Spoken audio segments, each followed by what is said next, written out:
Everywhere we go, I and I will go there. And everything he say, oh yes it's hard. So I can die and melody.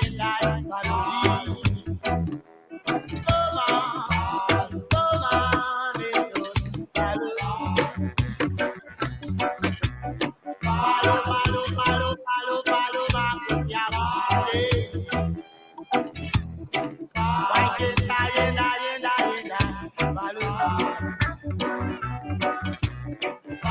he never commit no crime. He always do right. So why can't I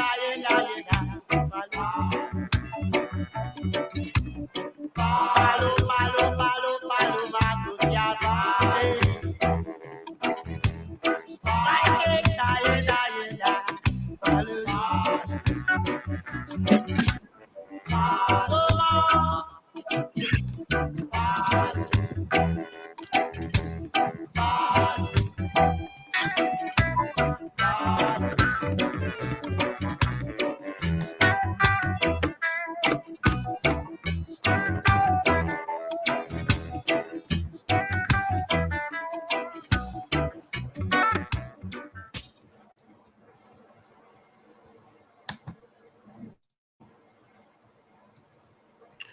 Greetings, one and all, and thank you for joining us once again on Unity and Solidarity TV for another big and serious discussion today.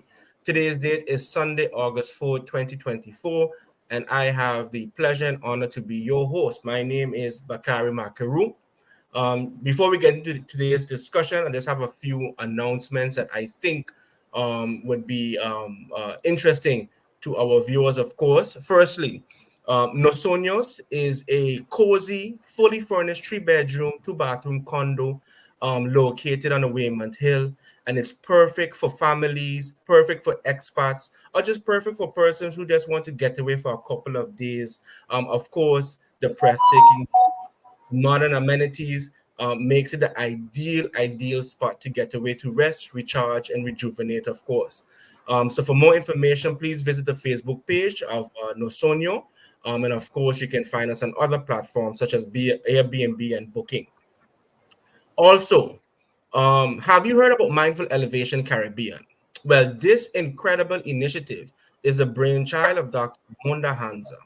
Dr. Hansa is not just an expert, she is a mindfulness coach, anger management coach, yoga instructor, and enthusiast, if I may add, and a certified author pedagogue specializing in behavior modification.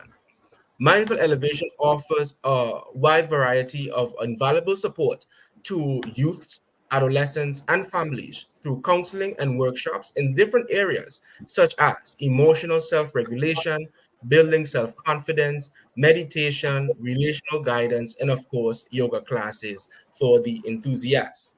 For more information, you can reach out directly to Dr. Hansa via the Facebook page at Mindful Elevation Caribbean, all common letters, one word. And then you have the Instagram page, of course, is mindful.elevation.caribbean. And that's an Instagram account. And of course, you can always take a look at the her YouTube channel, which is, of course, Ramonda Hansa Mindful Elevation Caribbean. And there you'll find a wide variety of podcasts touching on different topics from stress management to relational violence, and the list goes on and on. The conversations are certainly how you say, it has a wealth of information and of course tools and strategies to assist anyone to obtain or to pursue their particular goals. So remember, when you have time, please visit the pages, like, share, and subscribe, and of course, share it with your friends and family for the latest news and podcasts. Now, family, with all that is going on in the world, on Swaliga St. Martin, one thing I can definitely say that has been consistent, right, without any shadow of the doubt, is when it comes to R&R pastiches. Right? The pastiches them are fried to perfection, golden brown, and low. You see, even my guests laughing, But this is what we do, okay? This is what we do. Anything you can rely on is our pastage for consistency. And that's what we just offer to our particular. Glad to make you laugh, I really give thanks to make you laugh with thing this morning. But yeah, so of course our passages are fried to perfection, golden brown crust, and it comes in different fillings from cheese, spinach and cheese. Of course, you have the meat lovers. Of course, we have saltfish. And of course, we are also experimenting with other fillings, of course, definitely geared to satisfy the palate of our clients, of course. So if you are interested, we also do mini catering. So if you are interested, drop us a line. You can send me a message at on Facebook, right? Send us a direct message, and we'll be definitely happy to serve at your next event. And of course, not forgetting, of course, because the pastiches and the homemade punch creamer, they go hand in hand. It's a package deal. So for the best homemade punch creamer with its smooth texture and its creamy taste with the right balance of rum, sweetness, and flavor, be sure to ask about Ramonda's homemade punch creamer. We have it in pistachio, coconut, peanut, and chocolate. And if I'm not mistaken, banana also. But I gotta check with the boss and let her and confirm on that. And of course, the punch creamers are made to order, and it comes in different sizes. So you can go from 500 milliliters, which would be $10, 750 milliliters, which would be 17, and of course, the price will increase the larger the bottle, of course.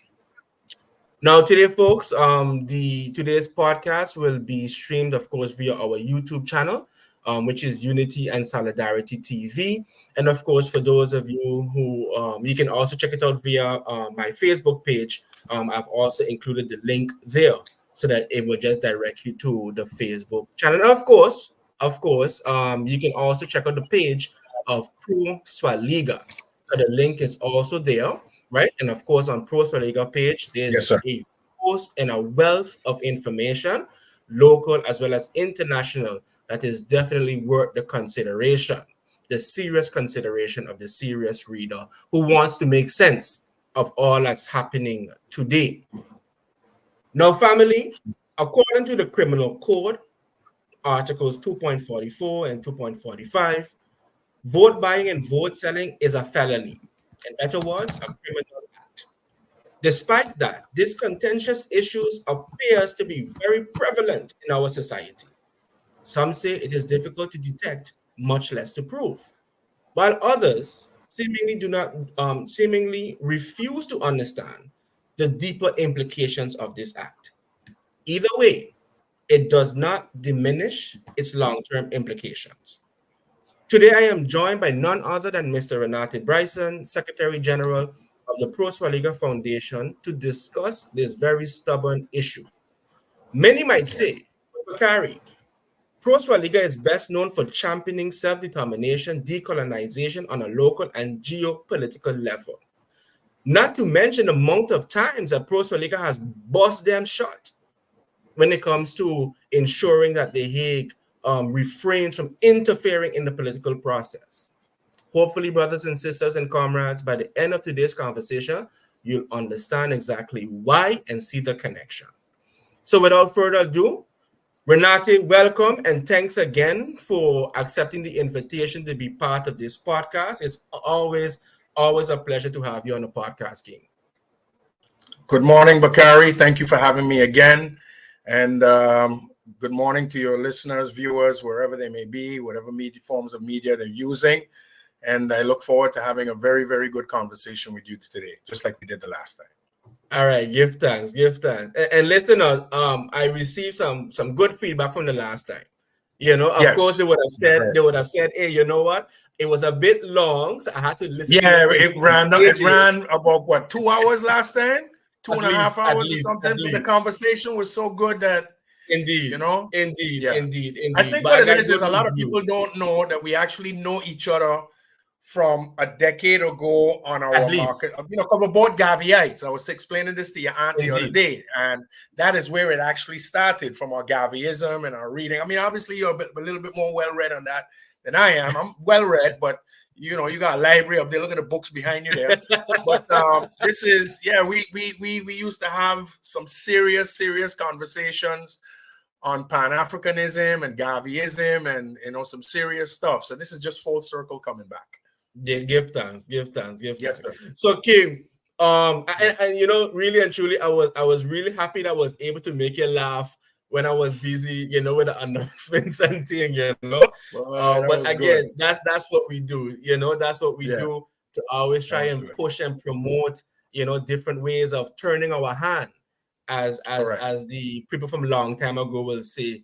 You understand? So that's how it goes sometimes. So Yes, sir. King, I asked you to be a guest on today, You're right. and just for the record, and I want you to bear witness to this, okay? I think I asked you maybe about a month ago to be Yes. a guest, Right. right, on this platform to discuss the issue of vote buying, vote selling. Correct. Long Okay, before what's currently happening. The okay, good. ancestors were watching. Exactly. So we Correct. don't want anybody to think that it's a No, reactionary. no. It was long in the. This was booked about, maybe we talked about this maybe 30 days, about maybe Okay. let's say 5 weeks ago. Okay, For good. today, because of our scheduling, Excellent. today would have been the best date. Correct. Excellent. Okay, Yeah. so let me just get into, we start in the known and then we go into the unknown. All right. Correct. So what comes to mind when you hear the phrase vote buying, vote selling, especially within our local context? Okay. Having reflected on what was going to go on today, I just want to say that this is nothing new. Okay. You would remember as a young boy, in those days, it was fridges, stoves, blocks, cement.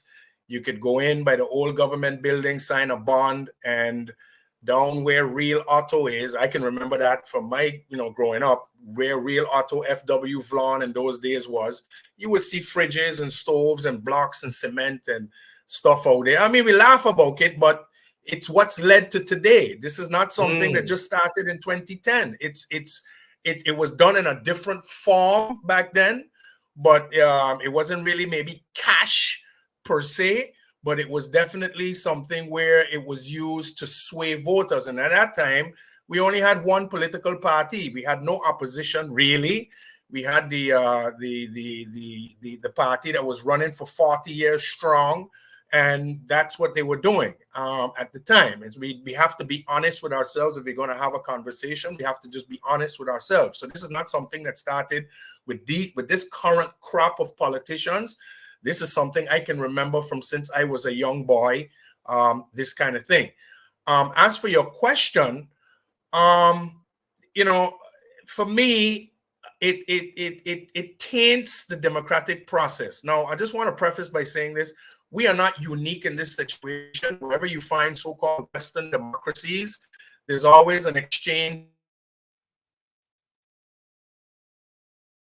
Am I there? Yes, there's always something, Yes. an exchange for votes in the Western democracy style. Whether it's here, Grenada, Guyana, Suriname, Puerto Rico, Cuba, not Cuba. Anywhere you have a democratic process. Unfortunately, the way the Western democratic system has been set up, there are not all people, but there's a segment of people that are swayed in exchange for their vote. Now, a lot of times people like to point the fingers at the politicians. I try to tell people that I don't point the finger at the politician. Why? why is it, and I'm just going to ask a question, we can go on. Why is it nobody approaches me with an envelope with $500 to buy a vote? Why don't they approach my mother, my sister, my father, my uncle, my cousins? No one in my family, and I can put my hand on the block, no one in my family is ever approached with an envelope to buy votes. Why is that? I'll leave it as a rhetorical question, but I've never been approached. If it's so widespread, and I'm pretty sure you've never been approached. Now I know That's of people that have been approached, but they never approached me. Yeah. And that is a testament to the type of character, the way you carry yourselves, the way you manifest yourself out there publicly, that they know who to target. So again, yeah, they know who to target. Like I said, I hear about this all the time. I've voted many times, and I have never been approached by anyone. So as far as I'm concerned, it don't exist. But it's not the fact that they don't exist. It's the classic case of monkeys know what trees to jump on. Because if you come with me with that, here is my reply. No, I don't need your envelope, but my school needs a brand new computer lab. My children would like 50 MacBooks. Our, you know what I mean? The senior citizens home needs some upgrading. Martin Luther King School needs some upgrading. Our Lionel Connor School in KB needs some upgrading. Maybe if you did something for the wider community, not just for the election time, but let's say, then maybe you might have my, support. But to take $300, $400, $500, which is basically a bag of groceries to last you 10 days in exchange to let you run for office, is absolutely asinine. And then on top of that, if you're running for office and you can't find 200 people to support your cause, 200 people like me and you who don't engage in vote buying, then I would subscribe to you, don't run for office. Because I'm going to tell you right now, if I were to ever run for office, besides the t-shirts and the flags and the bumper stickers and those type of things, you ain't getting a dime from me. Absolutely not. Because if I have to give you money to vote for me, that means I'm not good enough and not worthy enough to sit in parliament. And that's just the way I see it. Period. And I love everything that you said, because my thinking is along the exact same lines. Correct. Okay? Because when I was, reflecting on this topic also, and mindful of what's going on and paying attention to who is running, right, and paying attention to who it is rumored that is part of this, yeah, I said, well, you know what? It's an admission of defeat. Correct. You understand? Many of us play Correct. sports. Okay? Yes. Many of us play sports. I learned, even though we have not played as yet, but I've learned that you're quite a devout table tennis player. I like table tennis. I do. I don't play enough, but I am. Correct. Right? And of course, basketball. And we know we train to compete, to win. Yes. But you always have those who want to take shortcuts in order to win. Yes. And it always says something about their character, and it says something about their ability to function on this level. Correct. You understand what I'm saying? It's just like when you're going for a job interview. You lie on your resume, you get the job, and now it's time to do the job, and now you're exposed. Yes. Okay? Now you're exposed. You see, it tells me that you don't even have conviction in your ideas. You don't even have conviction in what your alleged platform is, that you need to resort in order to, you have to resort and engage in these types of heinous acts. Correct. You understand what I'm saying? It says more about the person in question, right, than anything else. And besides that, it tells me that you're insecure, that you're not able to reach a particular level with others. Correct. That's what it tells me. Yeah, and then another byproduct, what happens is, it just seems to be that, and I'm just going to speak straight here, the less intelligent, less well-spoken, less verbally inclined, less academically inclined are the ones that seem to benefit the most from vote buying. Then they end up in parliament, as you just said, way above their heads. So while we're supposed to have 15 functioning members of parliament, we end up with 12. We end up, well, let's give it the benefit of the doubt. We end up with 10 because 5, and I'm talking like I'm talking elected. I'm not talking like after the formation and people move up. I'm talking the 15 elected. If you look over the years, you'll always have about 4 or 5 that you have to scratch your head and say, but what are you doing there? How? When you hear them speak on the floor of parliament, they're not presenting any, because remember, parliament is a lawmaking body. That's what it is. You don't run for ministership. You run for parliament, which is a law-making body. So the question you need to ask yourself, when you're going to vote for someone, is this person capable of drafting, initiating, proposing, amending laws? Because that's what the job is. If you look at the job description of a parliamentarian, that is what it is. And if you look across the 15, and I'm not saying you have to be legally minded, but have the capacity. And there's always 4 or 5 in there. And even right now, today, if you look at the 15, and I'm not going to expose any names here, you have no capacity to be there. Period. Yeah. Just from your acumen, and if you look at it, how did they get there? They got there because of what you call it, acts that are not that are actually against the law. Some call it vote buying, whatever. I don't have any proof of this, obviously, but recently we've seen that there have been a couple of MPs held, and from what I'm hearing, they're going to be more.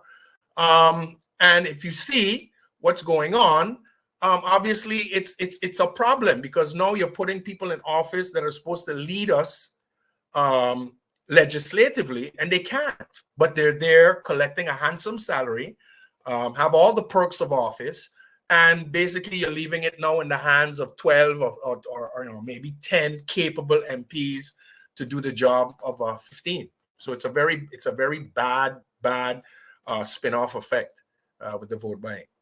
Indeed. And I want to go back to something that you also said when you mentioned that you have not been personally approached, right? Of a party candidate, a runner, a broker, who may have approached you, to somehow convince you to vote for them in exchange for money, exchange money for your vote. And that's the same conversation I had a few days ago with my queen. Because I wonder, but how come nobody even asked me? You understand? Because chances are I might call your name. You understand what I'm saying? I might call your name. I don't know. Yeah, right. You see, you know why? I don't know why I say that far. But you know why I say so? Yeah. But you know why I say so? You know why? And I mean, King, you know me already. Okay. Yes. I will do what I have to do. I'll call your name. You understand? You know why? Because as I get older, I take the process serious. Now, disclaimer. I have learned and I understand from one of my mentors, Jose Lake Jr., that a colony can never be democratic. I understand that. Don't get me wrong. Yes. At the same time, though, I also understand that when you don't have the right people in there, it is going to impact your quality of life, and it's going to impact the future of this nation.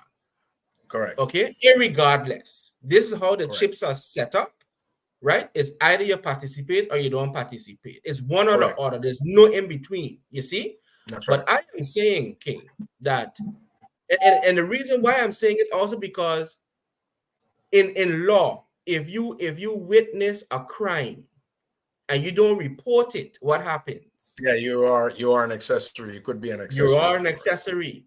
Okay. And next silence is consent. Silence is consent. You see? Correct. So I think me as a citizen, right? And again, I'm saying it loosely here, but me who can participate in this particular process because I understand the importance of it. There are certain things I am not tolerating for myself. That's it. And you see, we continue to shoot ourselves in the foot, with poor decorum, just poor decorum. And here's the thing: I want to bring this to you right now. Yes, because a lot of our politicians too, they're very micro and they don't understand the geopolitics as you understand. Thank you. Good deal. The macro that we understand. Yes. Now, who recently got elected to the Dutch government?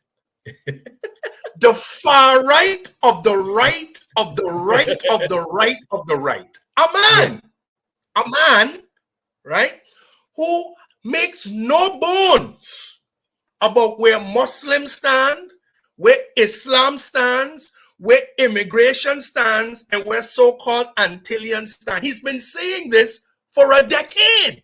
Yes. Blatantly. He's been hiding. Like, normally what you'll get with European governments is they'll say the right thing, but policy will not line up with what they say. This man has been telling us for a decade, I will sell the Antillian Islands for $10, 10 euros, and get rid of it. He said these things on Parliament floor.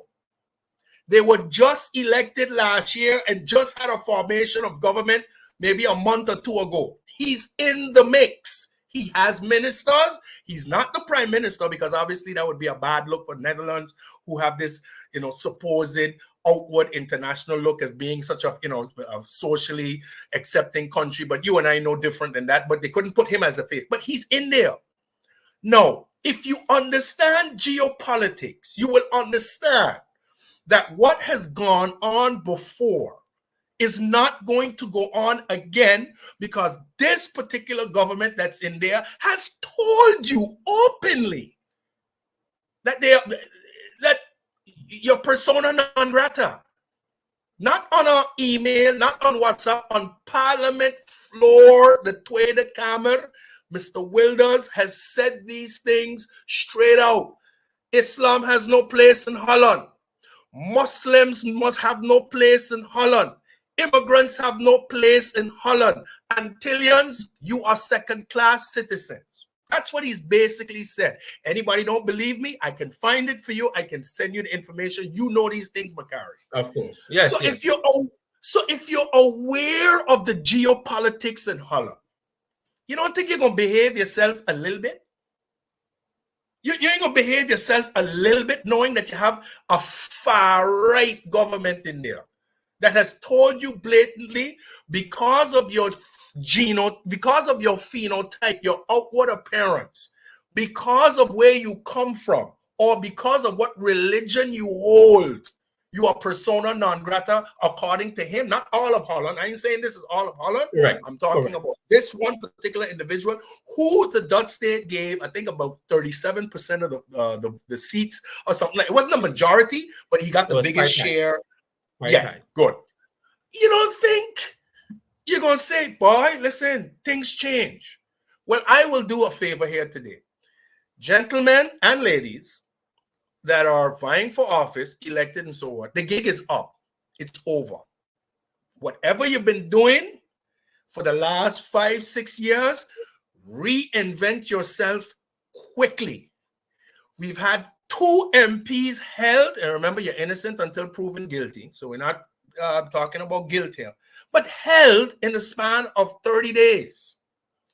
Elections are in 2 weeks, and I would, like I said at the beginning, I would contend that probably going to be more. Behave yourselves. Just behave yourself, because this is causing an embarrassment to the island that every month, every 3-4 months, every 5 months, whatever, someone of our elected officials is being held. Now you're going to say, oh, it's the Dutch system and it's the Dutch man. Okay, I partly agree, because my work has to do with trying to free us away from that. But like I told you off air, if you think decolonization and independence is for us to behave like savages thereafter, absolutely not. What the intention is to show them that we can be fiscally responsible, have integrity, have some transparency, see $1 million and don't get jumpy, and invest it in our people, and show them that, yes, we can work together, but you will not dominate this conversation. But as long as you continue to be doing things that are nefarious, to say the least, then expect these things to happen.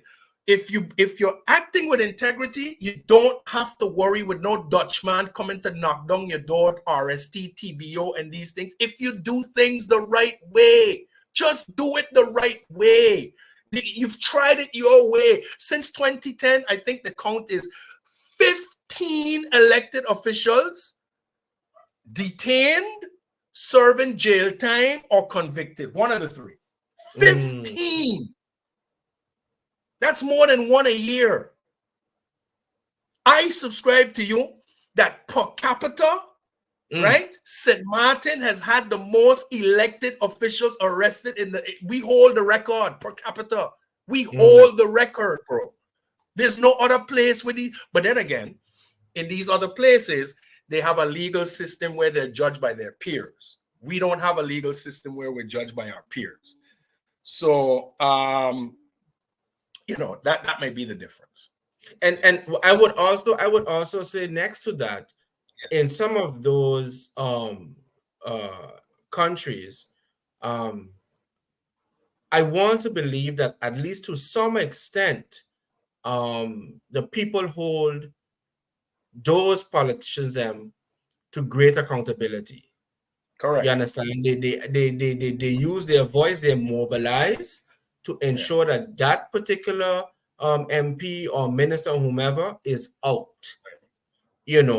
So I think that may have also played a role, because when I look at what happens in the Grenada, St. Lucia, Trinidad, when the people are fed up, right? They bounce the government. The government goes home. Grenada just had a clean sweep in its last election. Throughout the sitting government, put the opposition in. I believe that I can't remember the prime minister's name, but he's a lawyer of some sort. Yeah. He bounced them out and put them in. And I believe the same thing happened in St. Lucia, if I'm not mistaken. I can't remember. I don't remember. If I'm not, I'll check it out. But we had a whole sweep of these things. That's correct. They weren't working. Put the opposition in, clean house. And that is what and that sends a very strong message. You understand? It sends a very strong message by the electorate that this is who we want, or rather, these other parties is who we do not want. You see? Correct. So it's not a matter of St. Martin, because I've heard some political pundits say the voters' choice reflects that they want the parties to work together. Some political pundits will tell you that. You see? Yes. So that means then in other constituencies, it said that the voters don't want nobody else. Correct. You see, they don't want nobody else in order to govern. Okay. But our next thing, though, I think we need to upgrade from is that having the majority in parliament, having 10, 11, 15 seats in parliament, right, still does not guarantee stability. Okay, it still doesn't mean that you'll do a good job, because, and I'm kind of fast forwarding here, because I think the way how we campaign also contributes, a lot to what we are seeing. The campaign. Well, that's another show too. Just the way the campaigns are going, DJs and jump up causeway and party bus and. But listen, even look. Even that aspect, to me, is entertainment. Okay? Yes. I see that as entertainment. If you want your party bus and have your barbecues and things, that's fine. I don't have no issue with that. My issue is stay focused on policy. Correct. Okay? My aunt, the late Patricia Panderflet, big time labor leader, in one of our sessions, she would always tell me, focus on the policy and not the person. Correct. You understand what I'm saying? But when you go to some gatherings, all you're hearing about is the person. Correct. Speak to the issues, not the person. Sorry?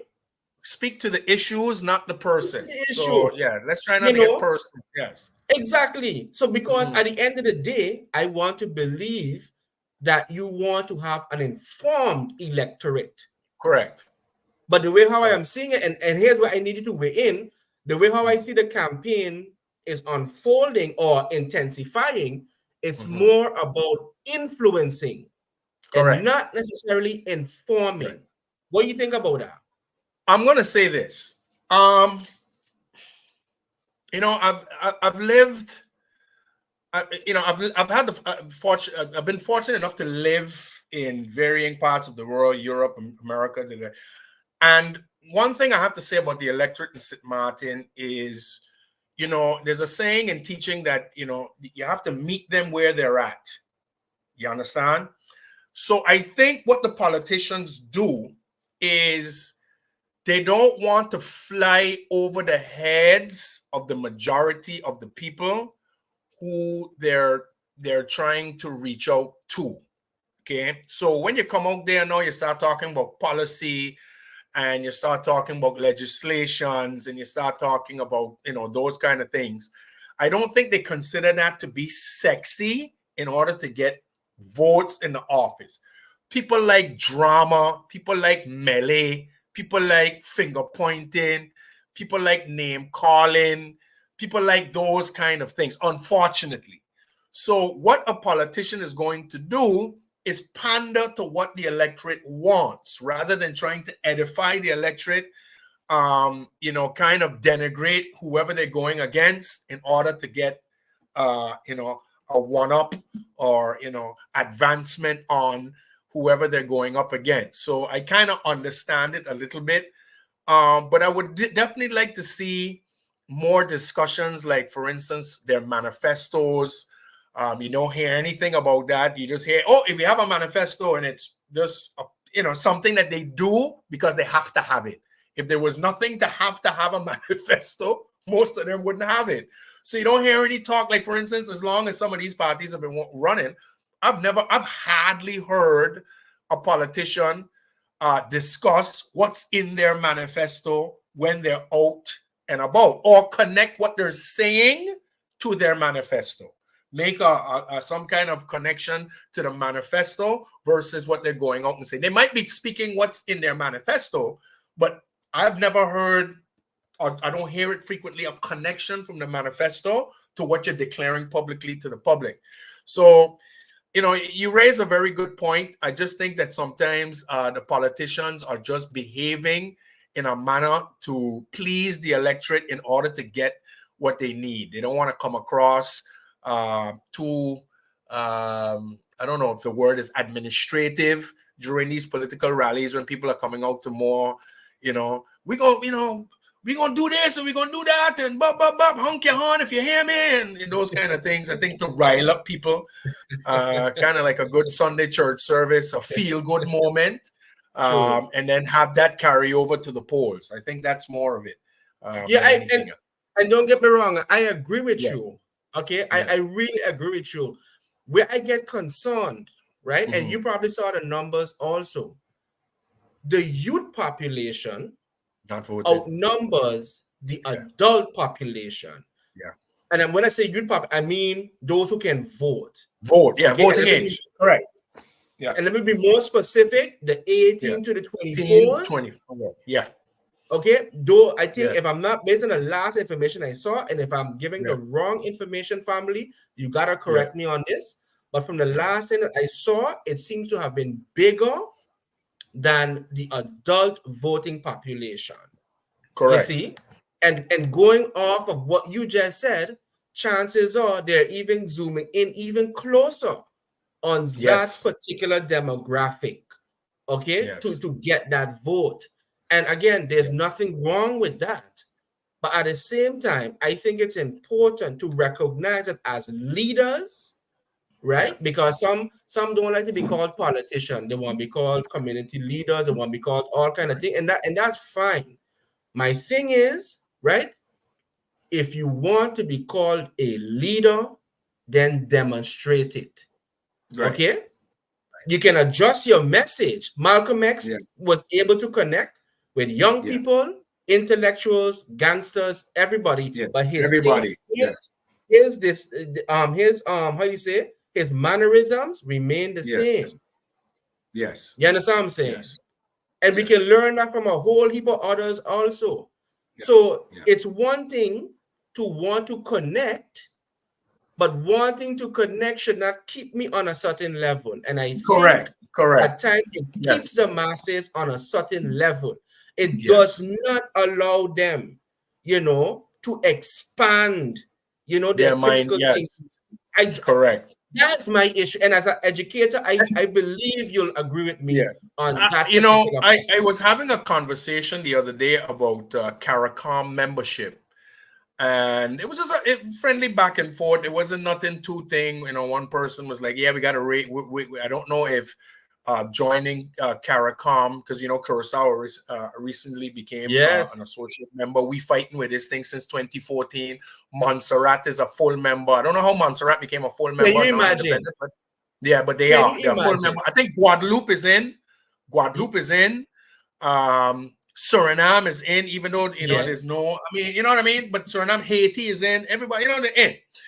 And one of the questions I raised, one of the benefits, people talk about CXC and this and that. You know what's one of the great benefits of joining CARICOM for our political elite is you're going to be able to meet with some of the best intellectual talent, and I said this to this person, that we have in this region. You're talking UE graduates, Mona and Cave Hill. You're talking guys that probably went to the UK with a little Oxford. Remember our boy, your good hero, Maurice Bishop. And I found this out late after you told me he was born in Aruba. I never knew this. You were the one to school me to that he actually got his law degree from, I think In it's the UK. Oxford or Cambridge. What was Of it? course. Yeah. So Maurice Bishop, who everybody labeled as a militant, the man got his law degree from the thing. So when you join something like CARICOM now, and you have to meet with these guys, like for instance, a Dr. Mohammed from Guyana, or our doctor over here in St. Kitts, or our lawyer prime minister there in Grenada, they don't seem to elect. Yes, they don't seem to elect, and I'm not talking, maybe they might not be the best leaders because maybe they're going to be bouncing and bouncing. But if you see a prime minister from one of these Eastern Caribbean, CARICOM countries, people like Mia Motley, who graduated from the school of London School of Economics and these kind of things, and you get to sit with these people now as an associate member, you are going to realize the deficiency that you have in a lot of areas. And what you do is you humble yourself to these Caribbean juggernauts and try to get on their level. Correct. That is what I was telling this person. That is what it can do. It can raise our I don't know, our ilk, for lack of a word. Sitting around these people as an associate member, see the kind of things that they're discussing. Food security, they're discussing that all the time. Agriculture, I mean, come on, you can't go to one of these CARICOM countries and there's no agriculture going on. They're growing their own fruits and vegetables and livestock to feed their own people. All of them. From Caracu to St. Vincent to Grenada to Antigua to St. Kitts to Nevis, all have livestock, all have fruits and vegetables growing to feed their people. Not saying they're not important, but they're growing some of their own stuff. They're sending their students away as far as Taiwan, Cuba, China, Russia to go and study engineering, medicine. That's right. These small islands, I'm telling you. And the reason I'm saying this is we're so focused on this Latino something. Fine. But we have nothing culturally. Culturally, we're not the same as Latino. We're not. These are small island states just like we are. They are in the hurricane belts just like we are. They face the same issues that we face, and they're all independent. They're all independent. And we ain't talking 10, 15 years. Some of them is 30, 40. Decades. Yeah, decades. Long time they decide, listen, England, see you later. We're going on our own. Yeah. And they're surviving. They're winning gold medals. St. Lucia, Dominica, Grenada, bronze medal. What are we doing? Yeah. So the blueprint is there for us. Yes. True. Our neighbors are there. They're not maybe doing things on a level of maybe, so-called first world Western European countries in America, but They're doing things. You're seeing their citizens, and I think we can learn a lot from them. As a matter of fact, Minister Grisha Heilige just went a very good initiative here, and I'm not plugging anybody here. I'm just good is good, bad is bad. Had a visit to St. Kitts with the Minister of Agriculture over there to see what is being practiced in St. Kitts. And I always say, people, St. Kitts is a very good blueprint for us. Why? Similar in size, right here, independent. They did it in the early 80s. They're expanding into tourism. They have the agriculture. Let's learn from them, because you don't see them run into UK all the time. Give us, gimme. And they're surviving. So that's just my 2 cents, sir. No, I totally get you. You understand? Yeah. And again, it comes down to leadership, right? Correct. And even before that step, I am sure that there were a group of conscientious farmers who deal with livestock, provisions and so forth, that organize and mobilize and say, you know what, we want to do this. Yes. Okay. We want to do that, and we need resources in order to do this. And I believe that is one of the ways in which it continues to receive so much support.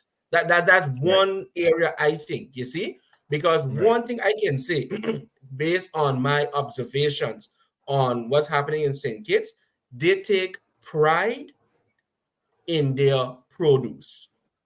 Correct. Okay. They will tell you they have this. Ask any Kittitian. They will tell you they have the best mangoes. They will tell you they have the best sweet everything. You understand? Correct. And that pride doesn't stop there.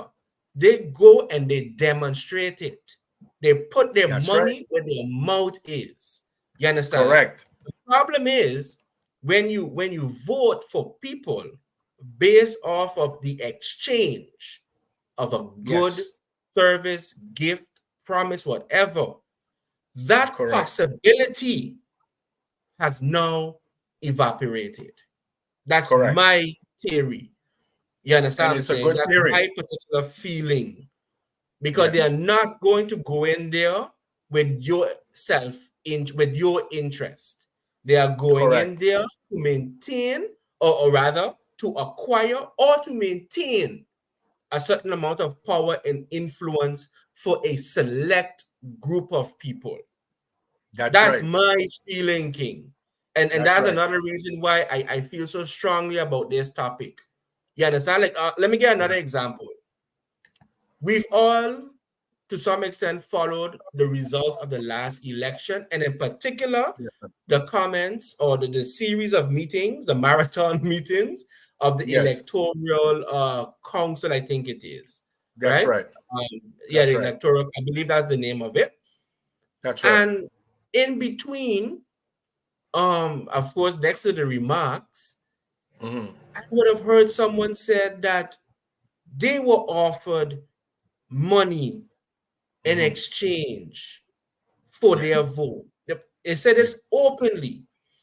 I've heard the same thing on public radio. Yes. That they were offered money personally to vote a particular way. Yeah. And what goes through my mind is, so you have this direct experience and you have not reported it. Yeah. Then what is the use? What is the use of saying it then? I wonder. Yeah. Yeah. Is it to gain clout, as the young people would say? Mm-hmm. Is it to send a signal to the authorities, to the relevant authorities? What would be the reason someone would say something like that without taking it to the next level? Yeah. I would say this: we live in a small community, and oftentimes people are scared of being ostracized, or you can get yourself blacklisted, for lack of a better word, if you don't, if you don't play ball, let's say. And I think a lot of times people might be a little bit worried about the backlash that they can endure from the public should they come out and call names and do these types of things, especially if you're a civil servant, maybe, or if you're working in a sensitive area, those kind of things. And these people end up getting elected, and then there's some kind of personal vendetta against you to get you out or those kind of things, stop you from working and those kinds. So I understand it, especially if you have mouths to feed, etc., etc. Me personally, like I said, I would have the conversation with the individual. Everybody can decide who they want, but I would have that conversation with that individual. And once they're leaving that conversation, I'm hoping that the conversation that we've had in no uncertain terms will have them really thinking about, their approach to trying to do these things. With that being said, I just wanted to remind everybody that on July the 5th, just pull this up here, the prosecutor's office, that would have been a month ago to the day almost, stated that have issued a stern warning against vote buying and selling. Enhanced monitoring and investigation efforts will be in place to uphold the provisions of Article 244 and 245 of the St. Martin's Criminal Code. So they were warned. 6 weeks out from elections, you're warned. And from what I'm hearing, what happens is people fly in, they're attending your public rallies in your colors, in your t-shirt, because when you're running for, yeah, I need a t-shirt, yeah, you're giving out to everybody. You're not telling me, asking a question. let me see your ID. No, Tom, Dick, and Harry, and they come into your rallies in their colors. They're jumping up left, right, and center. Yep. And then, hey, listen, you can't help me out with a little, and there you go. So they've been warned by the prosecutor's office, something they don't normally do. They just come and pick you up. But they were warned, and since that warning, July the 5th, they've been to arrest. Now, again, just for the record, I'm not saying that anybody is guilty. The two MPs in question, they're not guilty. We're not saying that they're guilty. The court of law and the legal process still has to take its place. Correct. But, two have been arrested in a span of, in that month, since that release to now, we've had two arrested with 2 weeks to go until election. So, a word to the wise should be sufficient, my friend. And it goes back to the people that are taking these bribes or taking, and it's a bribe, taking these this cash for votes. You are culpable because you're putting the future of your children at risk. You're putting the future of the visions and the direction of this country at risk by allowing subpar individuals that have no business being in parliament with 200-300 votes simply because they bought them. So don't complain, like I tell people all the time, because politicians ultimately don't elect themselves. That's the bottom line. Politicians don't elect themselves. They didn't force their way into one of those 15 seats. Somebody supported them. And if you see someone that has a very low caliber, and we don't have to call names, but just low caliber, and you see them in 300 votes, something is wrong. We have to question those 300 people. What are you doing? Because you are the problem. Because if he didn't get those 300, 400, 250, whatever votes, he would not be in office, and we can have a competent parliament rather than some guys that are there just to be there to pass motions or to make the majority. Bench warmers. There you go. Thank you very much. Bench warmers. Thank you. That's the term I'm going to go with. Bench warmers that basically are just there to carry through motions basing on showing up, signing in, and voting yes and voting no. And that has to stop. Correct. Yeah, correct. Go ahead. And what I was going to say before you go, Bakari, and what I was thinking about was using the system similar that is used in our sister islands in CARICOM, where you have one candidate per district. Yeah. So that candidate now, like for instance, Barbados has 30 districts. Motley controls all 30, by the way. She has not a single person in opposition. It's crazy. So she has all 30. So you have 30 districts, and each party postulates somebody from a district. What will this do? This will make sure that the MP you vote for from your district. So let's use yours for example, St. Peter's, right? And I live in South Chihuahua. You're going to make sure that your MP that you vote for, and the next thing is they have to live in the district. That's the next thing too. You can't be living Maho, but are registered in St. Peter's or come today and then no. You gotta live in the district. Yeah. So people can come knock on your door, people can come check you, etc., etc. And I think that will make these MPs a little bit more accountable as well, because if you know that you have to vote for somebody to go to parliament that comes from your district, you're going to see a change, because the money ain't going to matter, because you're going to have to vote somebody that's going to have the and that's how it works in those islands. That's how you get these sweeps, because if you're not representing your district, they just kick you out. Yeah. And vote for somebody else. Yeah. No, it's true. It's so true. You understand? Because we can say whatever we want. We love St. Martin, right? But don't say nothing bad about St. Peter's, you know. Oh no. We become very tribal. Don't talk about my district. Don't talk about my district. No, sir. Don't talk about Dutch Quarter like that. Listen, but if we had that kind of representation, all reasonable powers has been suspended until further notice. Don't talk about the district. This St. Martin, but don't talk about Saunders. That's a problem. No, it's true. Now, listen, I know my people. I know my people. I love my people. I can talk about my people. You understand what I'm saying? I totally. I the same way. You know, you talk bad about Sochi Water, I take it personal one time. Don't do it. Don't do it.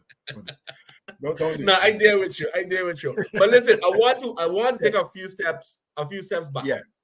Yes, sir. And I want us to go back to this particular group, because I need a profile. I need to create a profile as to who do you think? Yeah. Oh, no. Let me rephrase it. Which group or groups do you think might be more susceptible to entertaining this behavior when it comes to selling their vote? And there's a reason for that question. Look, there are people out there that are struggling. Let's just face it. Yes. Okay. And when I say struggling, I think we are all struggling.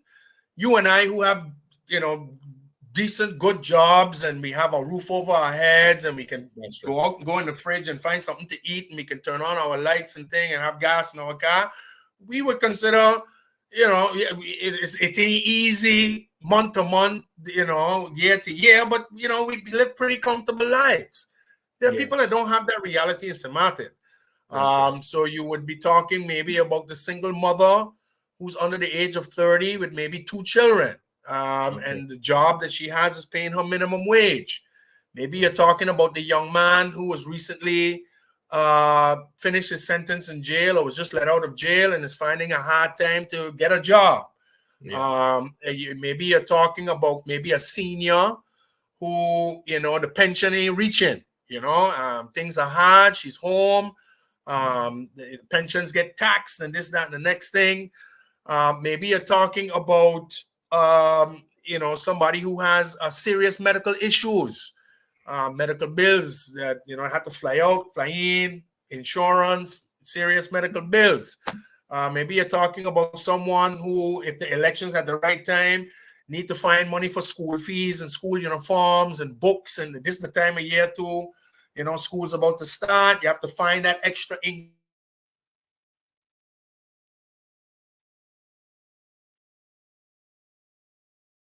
You still there? Okay. Seemingly, the connection may have dropped. I truly hope it's not a question of the power supply. So we'll continue. For those of you who's just joining us, today we are having a conversation with Mr. Renate Bryson of the Pro Swaliga Foundation, and we are discussing ways to combat. Okay, I think he's trying to reconnect. So in the meantime, we're just having a conversation. Oh boy, he seems to have been disconnected. Okay. Let's see. Yes. Are you there? Yeah, right GB. There. Had a feeling. Hello? Had a feeling. Yeah, I do. I hear you. Yeah, GB. All right. But I mean, hey, that's a podcast on its own. Yeah, GB just hit us up here, so I'm gonna have to move. Okay, no worries. Yes. So you was telling us. So I'm streaming from the phone. So let's see if it's gonna work any better. It looks good though. Yeah. Can you hear me? I can hear you loud and clear. Okay, good. Yeah. Yeah. So you were telling us about the different groups that you think might be more could probably be a bit more susceptible to entertaining, exchanging their vote, for a gift, service, or money or whatever have you. So just continue from there.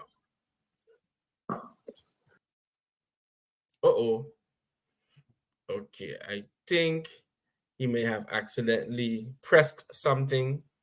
So that's what we were discussing, and he was just sharing his thoughts about the different groups. Of course, he mentioned seniors. He would have mentioned the recently reintegrated individual from the house of detention. Of course, he would have also talked about single mothers or a single parent with many mouths to feed, and of course, highlighting that with so many social and economic pressures, when it comes to paying for school materials, food, and so on and so on, they might be tempted to entertain the idea. Yeah, the streaming is kind of lagged, so I have to stream, get out, and then come back in. Okay, no worries. But just continue from where you left off about the different groups. You hear me? You hearing me? I can, but it's just lagging on my end for some reason. I'm here on my on my streaming from my phone. Because obviously the electricity is gone, so I'm streaming on my Digicel, and it's just lagging a little bit. Okay, so I don't know why that is. Maybe it's taking up a lot of bandwidth, and maybe that could be a reason. So I'm hearing you, but it's just lagging a little bit. Oh. So yeah.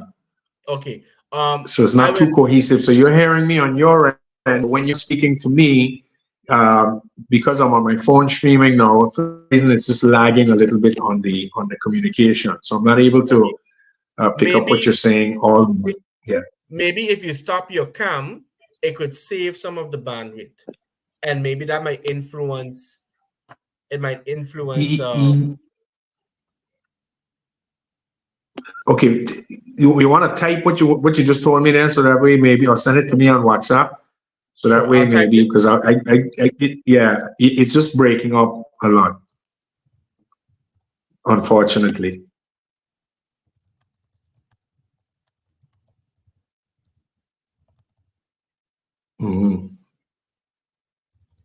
Okay, check it. Yes, it's a little better now. Okay. Yeah. Okay. Go ahead. Excellent. So you were telling us about the different groups.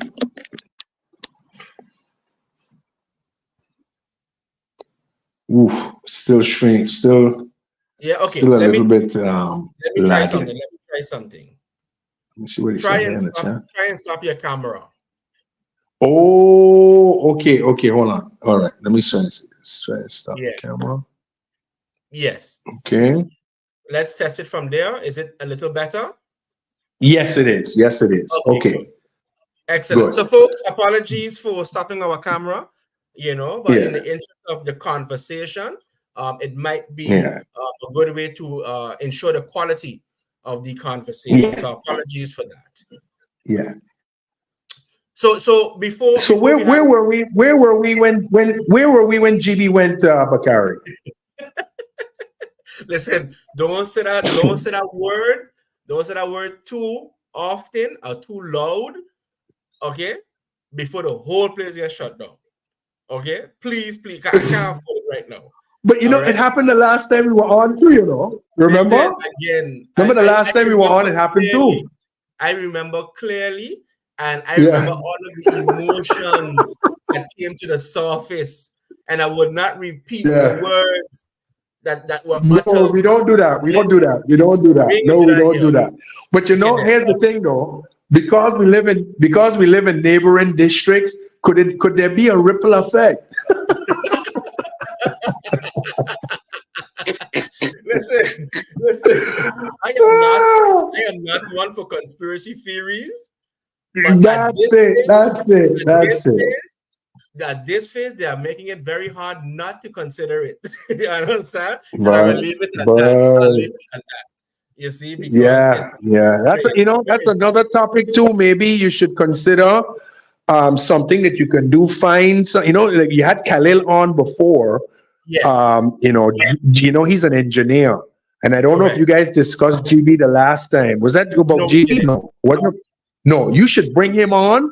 And but this guy, he's brilliant.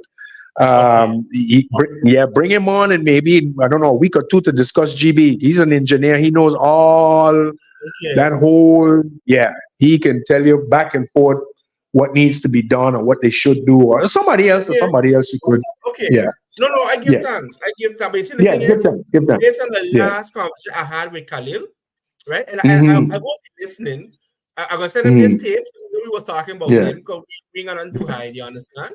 Yeah. But listen, in our last conversation, we talked about BRICS. We talked about the impact of U.S. Yeah. politics. We This talked guy's about good. so many Listen, different things. Go that ahead, go guy. ahead. Yeah, that guy is one of the most brilliant people I have met in St. Martin ever. And I'm Okay, not then. saying like the most, but like he would definitely be in my top 10, top 5, top True. 6. And you would have to admit to this. This guy is well read, That's right. very articulate. He knows, he can speak on a lot of different issues. I used to be on That's his right. radio show. When I That's go for right. That's interview, right. I have to bring my laptop, bro, and have it Yeah. connected to the internet because, man, he's something else. He's very good, very sharp. No, true, true, But true, yeah, true. yeah. But back to the vote buying, Bakari. Yes. So they were won, and you were asking about what sorts of people. So I think to sum it up in a nutshell, we do have a segment of the population that things are very hard. Yes. And sometimes they will come to the politician. It could be two ways. They could come to the politician and ask, and the politician will do. That's Or right. it could be just the other way, or some of them just say, yo, listen, if you want me to vote for you, you got to give me money. That's right. So, it's a two-way sword, and I can kind of identify with those that are having issues, and here comes a politician making, I don't know, 10, 11, 12,000 dollars a month. And of course you're gonna say, like, look, listen, school coming up, I need some school bags, I need this and that. Okay, here's $500 to go and buy your school supplies, and then maybe that person votes for them. Yeah. So yeah, I don't think it's all malicious, but I do think most of it is. I don't think most of it is benevolent giving. I think Okay. most of it is about, I'm gonna give it to you, and you got to do for me. And I think Yeah. that is a problem. Yeah, Mm. yeah. Okay. Because next to that, Mm. my concern is that when election come around, Yeah, persons are more concerned with the payout than yeah, with the programs. yeah, You understand? And too often I think politicians they focus on the more populist topics.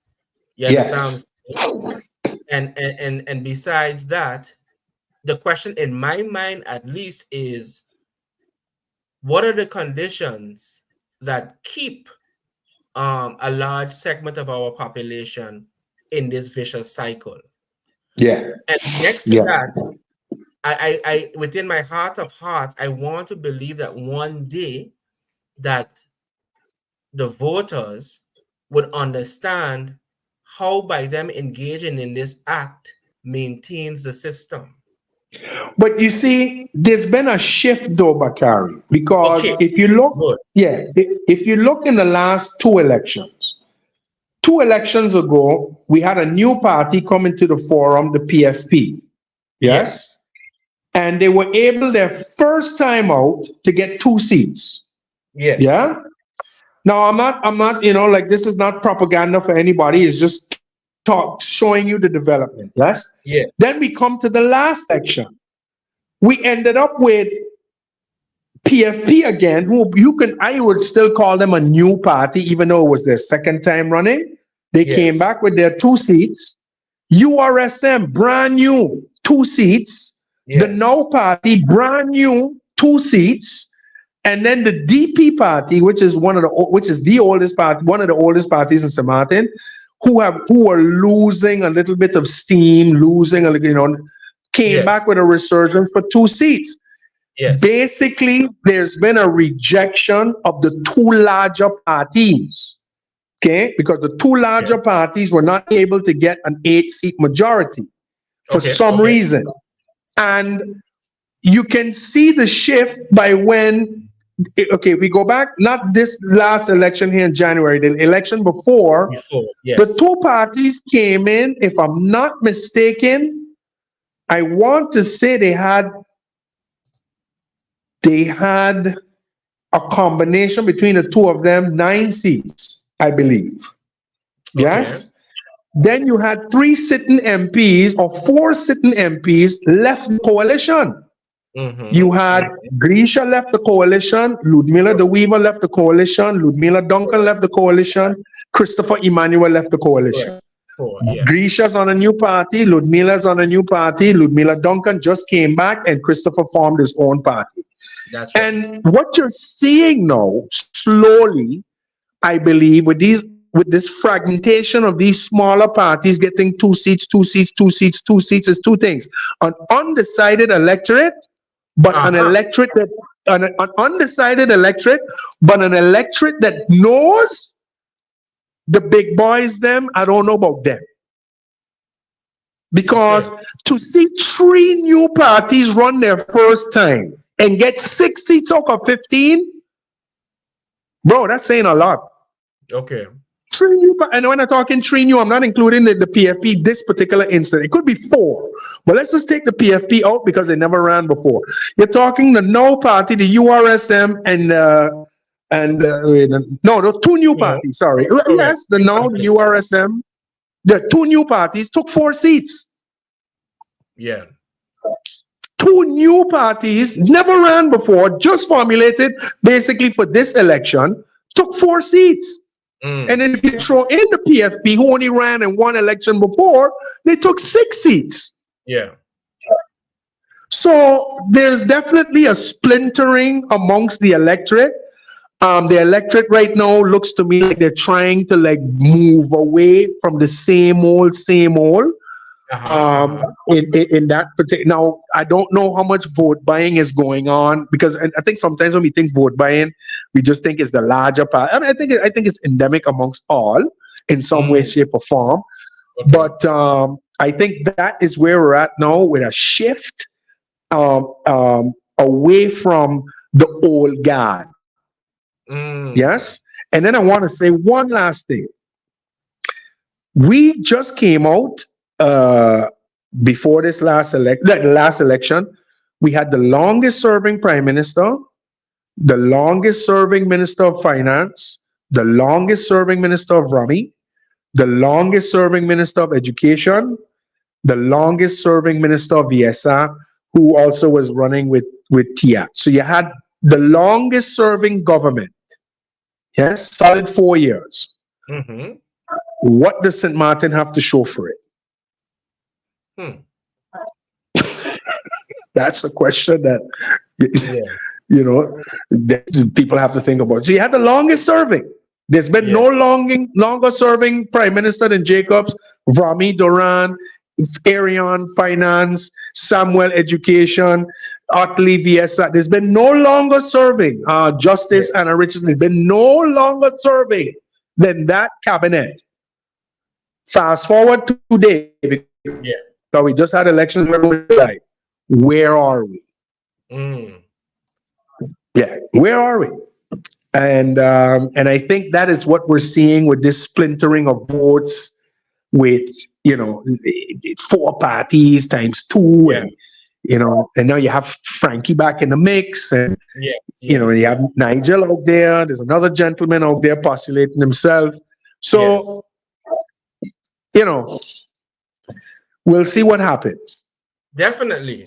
Yeah, Definitely. August yeah, 19th will definitely be a day to remember in our political history. Again, just yes, based on my observations on how the campaigning is going, based on what is being said, and based on what is not being said,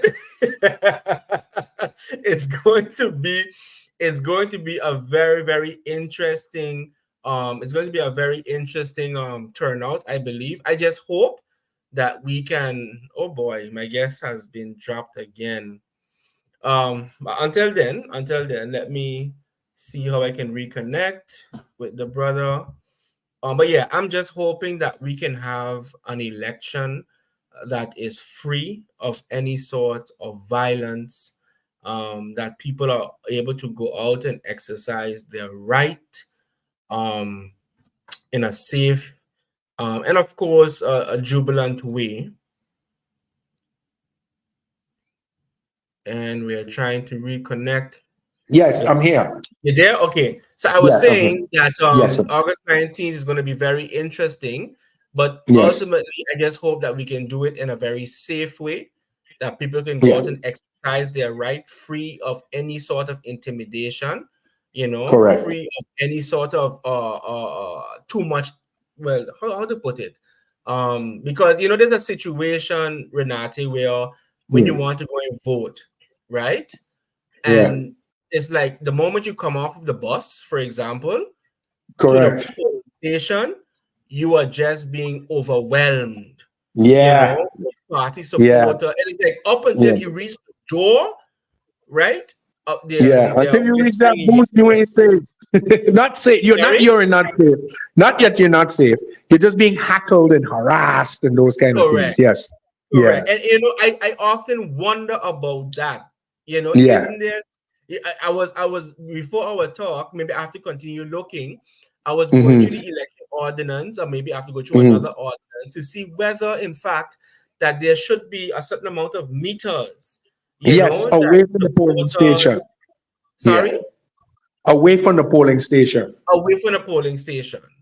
you Yes. know so I've wondered about that. I have heard, and I need to do more research on it, that at least on the northern side, I think it's here also, I'm not sure, but anyway, like the day of the election, like they would have to kind of tone down their campaigning a bit, or remove the posters or such. I hope I'm not getting it mixed up, but there's like a kind Right. of a cooling off period, Yeah. that person can just go cast their vote, and call it a day. But it Right. becomes a bit intense, because you're walking, you're going into the polling station, and you're just being bombarded, with Yeah. messages, and persons are trying to get your Yeah. attention, and of course they want to shake your hand. I mean, there's all sorts of things going on, Yeah. and I often wonder about that. What do you think about that situation? Uh, yeah, I've seen it here at my polling station here at MPC. I remember going in January, and I already knew who I was going to vote for. My mind was Yeah. set. I went with my mom and my sister. They already knew who they were voting for.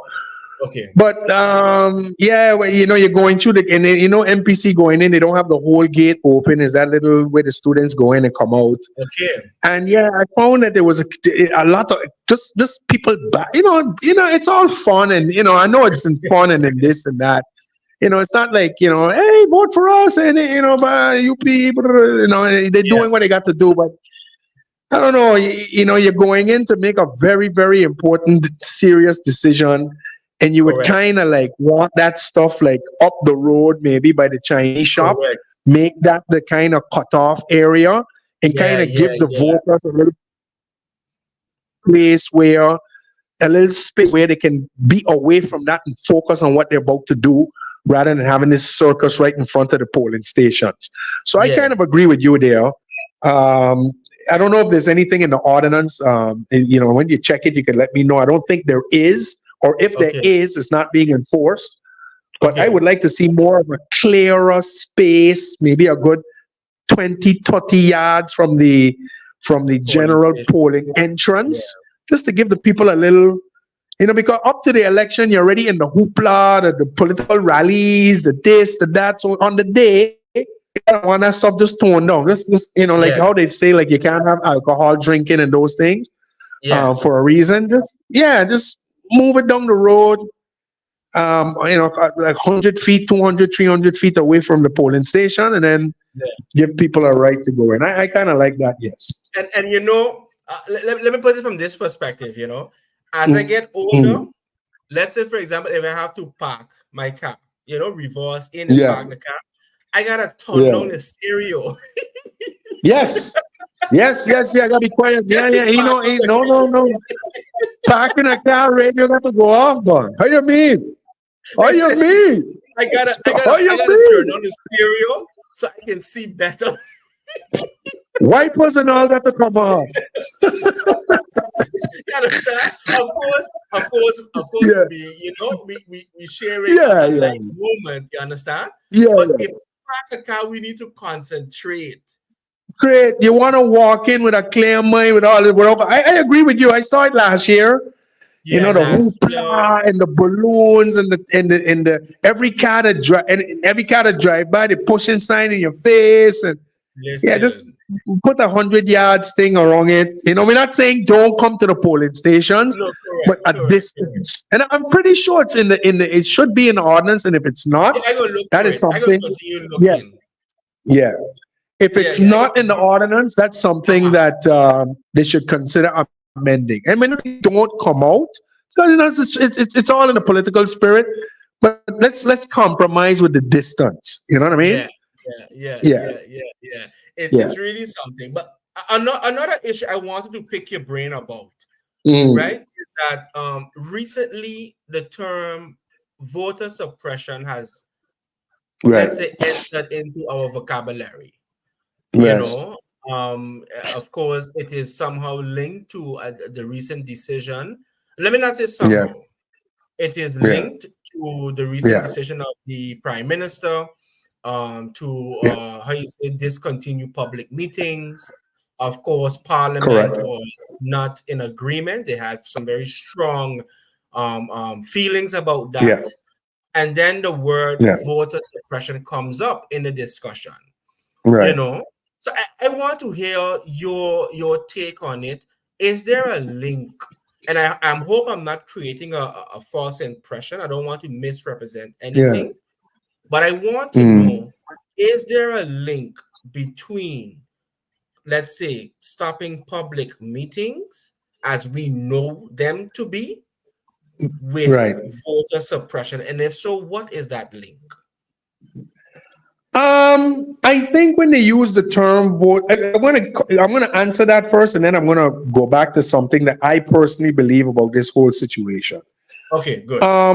I think when they say voter suppression, I think they would say that part of your voting process in St. Martin is to be able to hold public meetings so that the vote can come out and hear what the candidates have to say, be part of the ambiente, and then go home and then make the decisions in that sense. I think a lot of time voter suppression, when we think about it, is basically up in the last election to when we had the cleaning out of the civil registry, if you would recall. That same thing came up where we had St. Martiners. I have an aunt of mine who was almost a victim of that. Where they were clearing out the register of St. Martiners, maybe living abroad, or St. Martiners living on the French side, or St. Martin living in Curacao and Aruba, clearing them off the register. And people had to go to court and do that. And there was talk of this voter suppression stuff there too. Now, I can see, I don't know if voter suppression would be the right term with this, but I will say this. I will say this. And this is no disrespect to the Prime Minister, but this is just me talking. You see, when you don't have a Prime Minister who I wouldn't say he doesn't understand our culture, but he's not a lifelong St. Martin. You understand? Yeah. And you can't link some events that have happened before, tragically, right, to our elections, because our elections are peaceful elections. Yes? We don't have, generally speaking, I mean, last year we had an altercation in some place, Belvedere or whatever, but generally speaking, we have peaceful elections. You may be green, red, yellow, white, whatever. And I just I think it was a knee-jerk reaction because of the tragic situation with a gentleman that's running for office, that this was some sort of widespread something to where all political parties now have to shut down all their public meetings but if that is the case, have you informed the public of your intelligence that you have regarding why there should be no public meetings? You did not. Did you inform Parliament as to the intelligence that you have why public meetings should be shut down? You did not. Did you inform anyone why there's a need to bring in extra Aruba police, extra Curacao police? I heard Dutch Marines were on the way. I saw some of them here the other day. You did not. This was a knee-jerk reaction taken. And I can understand his side, but I think it went a step too far just to shut down public meetings because of a tragic event that occurred maybe 2-3 weeks ago, and trying to link it to the whole political process. I think it was a bit too far, and I think, and I'll just say this because this, as I feel as I think if we had a native-born St. Martiner as prime minister, that would have never happened. Okay. That's just, I don't think any St. Martin-born prime minister who's been raised here all their life would have seen that tragic event and link it and say, oh, all the election public things have to be shut down because we had a tragic incident 2 weeks ago. I don't think it would have happened. That's just my personal belief. Okay, no, I understand. I understand. You see, from my end, I too was how you say, a bit confused with using the term voter suppression. You understand? Because when I hear voter suppression, I am thinking more of a systematic change that places one group at a disadvantage. You understand what I'm saying? In America, they would have maybe changed the size of the districts. Redraw the districts so that way, yes. You see, so that's what I would think when I hear suppression. about You see, because even the matter of removing certain people from the voter registry, that in itself is a process. You can challenge that. Yes, you can go to court and challenge it. You can go to court and challenge that. Okay, once you're in time, once you submit it, when you have to submit, you follow the procedure, you can do that. But when a law has been in place that from now on, you have to supply your great grandmother ID. Right. No, that's a crazy example. Then I'll be like, yes, that would be a form of go ahead. You understand? I think that's a bit too far. You see, because if I go to the polling station tomorrow, right, and a group of people say, "Pana, you better vote for X, Y, and Z, or else," or rather, Bakari, we know how you stand. Don't come around here, self, or else. You understand what I'm saying? I'll be like, boy, this thing getting serious. Correct. You know what I mean? Man, I'm stopping me from exercising. They're stopping me from exercising my right to go and cast my vote. That's it. See, that's where it comes from me. But when you are stopping casting my vote, that's why I come with the systematic aspect. So I didn't really look at it the other way, because look here, let's be honest. Every day they're on the radio. Yes. Every day politicians are on the radio. Every day they're in some community talking to people. They're on live. They're having happy hours and so forth. So I'm like, okay, if you don't have a public meeting, how is it suppressing anything? You're still mingling. Yes, they are. But I think for them, the public meetings is again, it's the spectacle. They need the spectacle, the lights, we just had one here the other night. I'm pretty sure you heard it till late the night. 'Cause I know for sure it sounded like it was in your front yard. The spectacle, the this, the Yeah, honking of the horn, the DJ and the lights, and yeah, yeah, it's a big part of what they do. Who can put on the biggest spectacle at these public public and we discussed this earlier in the show. Very little substance, a lot of yeah, bells and whistles and those kind of yeah, things, and that is yes. And the what a free lot of food, them. and the free Yeah, food. free Don't forget the free food, food. drinks, shirts, flags, honk your Yeah, horn, kissing babies. It's raising up that euphoria again, because that's what it's all about. It's to get people amped up. yeah. If you're on a radio, there's only so much you can do. If you're at a Okay, happy good point. Good point. Good hour, point. yeah, there's only so much you can do. But when you have these public forums now, and you're on a microphone, you have most of them now come with DJs and the whole thing. It's the amp up. That's boy, they make me feel good, but I go vote for them. Yeah, I don't yeah. think the same thing comes across on a Wendell Moore interview or happy hour at Sexy Beef. You know, it, it don't have the same kind of. You know what I mean? Yeah. It don't have So I that. It think don't have that's that what they. sting. It don't have that sting. Nah, it don't have. Yeah, it don't have the same. Like they say, Red Bull gives you wings, that kind of thing. It don't give you the wings to when you, because that's what it is. You go to these public rallies, and I'm pretty sure you've driven past the one day on Many. the Scott property, and I'm pretty sure you don't go. You're breaking I know, up. I know. People You're are breaking up. amped up. Repeat that part. Yeah, Repeat sorry. that part. You're breaking up. I said you can see that the people are amped up. There's a lot of emotion. And that's what they're playing on. So I think that's a big part of what they use to get their votes. And I think that's where they can. But you're right. The voter suppression thing, I think it was a bit of a stretch. It's a bit of a stretch, but I can see where they're coming from.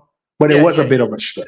Yeah. Okay. It was a bit of And a let, stretch. and let me Yeah. clear it. Once I have the time and energy, I'll go and Yeah. listen to everybody. I don't have no issue with that, because the thing is, and I want to be honest and objective. Each party has something to offer. Correct. Each one of them has Yeah. good ideas. I would And be yes. I would be disingenuous Yes. to say otherwise. Okay? Each party has something Yes. to offer. Do I agree with their approach Correct. to it? Sometimes not. Do I No. agree Yeah. with the personalities of some of the aspiring candidates? Many I don't agree with No. on a personal level. Okay? But some of them have some really good Yeah. ideas. You see, Some so I I don't do. have. Yeah, go ahead. Go ahead. Yes. Yeah, you there? Yes, I'm here. Am I breaking up? Yeah, you was breaking up. So repeat the last part. Hello? I said I'm listening to you. Okay, yes. So I believe Yeah. a lot of them have good ideas, right? Do I have my own reservations? Am I cautious about their approach? Absolutely. Are there some who I disagree with based on ideology? Absolutely. But many of them have good ideas, and I have no problem going to listen once I have the time, once I have the energy to go and listen. You see what I'm saying? It doesn't take nothing away from you from Yeah. listening to Yeah. everybody. It's like some people will tell you, because we from Samati, we love Yeah. different genres of music. Some will tell you every song deserves a Right. dance. You understand? Every song deserves a Right. dance. Okay? Every book, you should just consider reading a few pages before you make a decision. You see? And that's all. Correct. That's all, some of us are asking for. Make an informed decision. Don't go with your emotions. Don't go because a person smile with you, give you a high five. they remember your child name or birthday or whatever have you, go based on the person's integrity, character, and ideas, not a Yes. popularity contest. You see, not Yeah. a popularity contest, because let me go back to something that you said earlier, Renate. You're talking Mm. about when our politicians, when St. Martin ascends into CARICOM. But Yeah. Renate, right there in Curacao, a number of their MPs, a number of their ministers have their doctoranders. Of course. Okay? Of course. Of course. Aruba also, a number of them have a level of qualification and not street Correct. cred. Susie Roma is a lawyer. She There has a you law go. degree. That's correct. That's correct. No, that's Yes, correct. and I believe Waiver Cruz from Aruba. I'll have to Yes. check. I think the same for her too. But Yeah. I'm not too sure with her. But I know for sure Susie Roma has her law degree, and she's a A few former of them. PM of Correct. yeah. But they have Correct. but what you're saying is they do have across the board a certain ilk, a certain level. Now that's not to say that if you don't have it, you can't be No, a not good at all. leader. Not at Yes, all. but but when you see too many that don't have, It's a concern. then It's a it's a concern. concern because you get a mixed bag now of too much of one side. There's no balance most times, and then the Correct. ones that do have the let's say quote unquote the qualifications, they're the ones that generally don't end up where they're Exactly. supposed to be to you understand. Exactly. So And and let me add this. Let me add this, yeah, right? yeah, Because yeah. you touched upon it earlier. When Yeah. persons have to travel, when they have to leave the airport, which I Oh believe God. Oh God. needs to be renamed, but when they leave the Yes. Oh airport, yes. okay, when they leave the airport and they Yeah. have to go sit down in these meetings, right? If they attend Oh the boy. meeting, if they attend the Yeah. meeting, I often wonder, what do they say? How do you feel? Let's You look. understand what I'm saying? Let's look at it. Yeah. Let's look at it like this. Okay. Okay. If you were to look on an annual calendar from January to December, look where our ministers go. Yes, because generally the ministers and parliamentarians go. They go IPCO, they go Holland. Yes, they go to Villa Latino. They go once a year to the UN General Assembly opening. I'm talking group gatherings. This year they might have went to another one in Brazil, but we have so many organizations around here. CARICOM, they don't go there. They don't go there. And you and I know why they don't go there. Because we know our people, we know our Bradshaws, we know our Dr. Eric Williams, we know our Burnhams, we know our Barrows, we know our Manleys, we know the giants from where they came from. That's We right. know them. You understand? We can call them Bird from Antigua. We can call them out. That's right. Giants. These are their descendants. So when you talk about, like for instance, let's go Jamaica. You talk about Norman Manley. His people, his what you call it, his political descendants are there. When you go to Guyana, Burnham's descendants are there. When you go to Trinidad, Dr. Eric Williams, and then when you call these names, you know this because you and I are in the same ilk.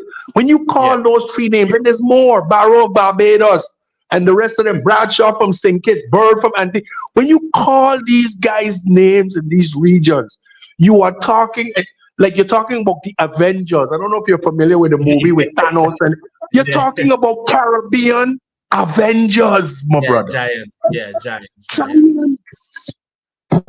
Dr. Eric Williams. These guys would, and you're talking about people now that aspire, have somebody there that they can aspire. Barrow has one of my favorite quotes: "Do not loiter on colonial premises." What a thing to say Barbados years ago. Please do not loiter on colonial premises. What happened this year or last year? They became a republic. Let me give you one of my favorite quotes from Barrow. Friends of all, satellites of none. Friends of all, satellites of none.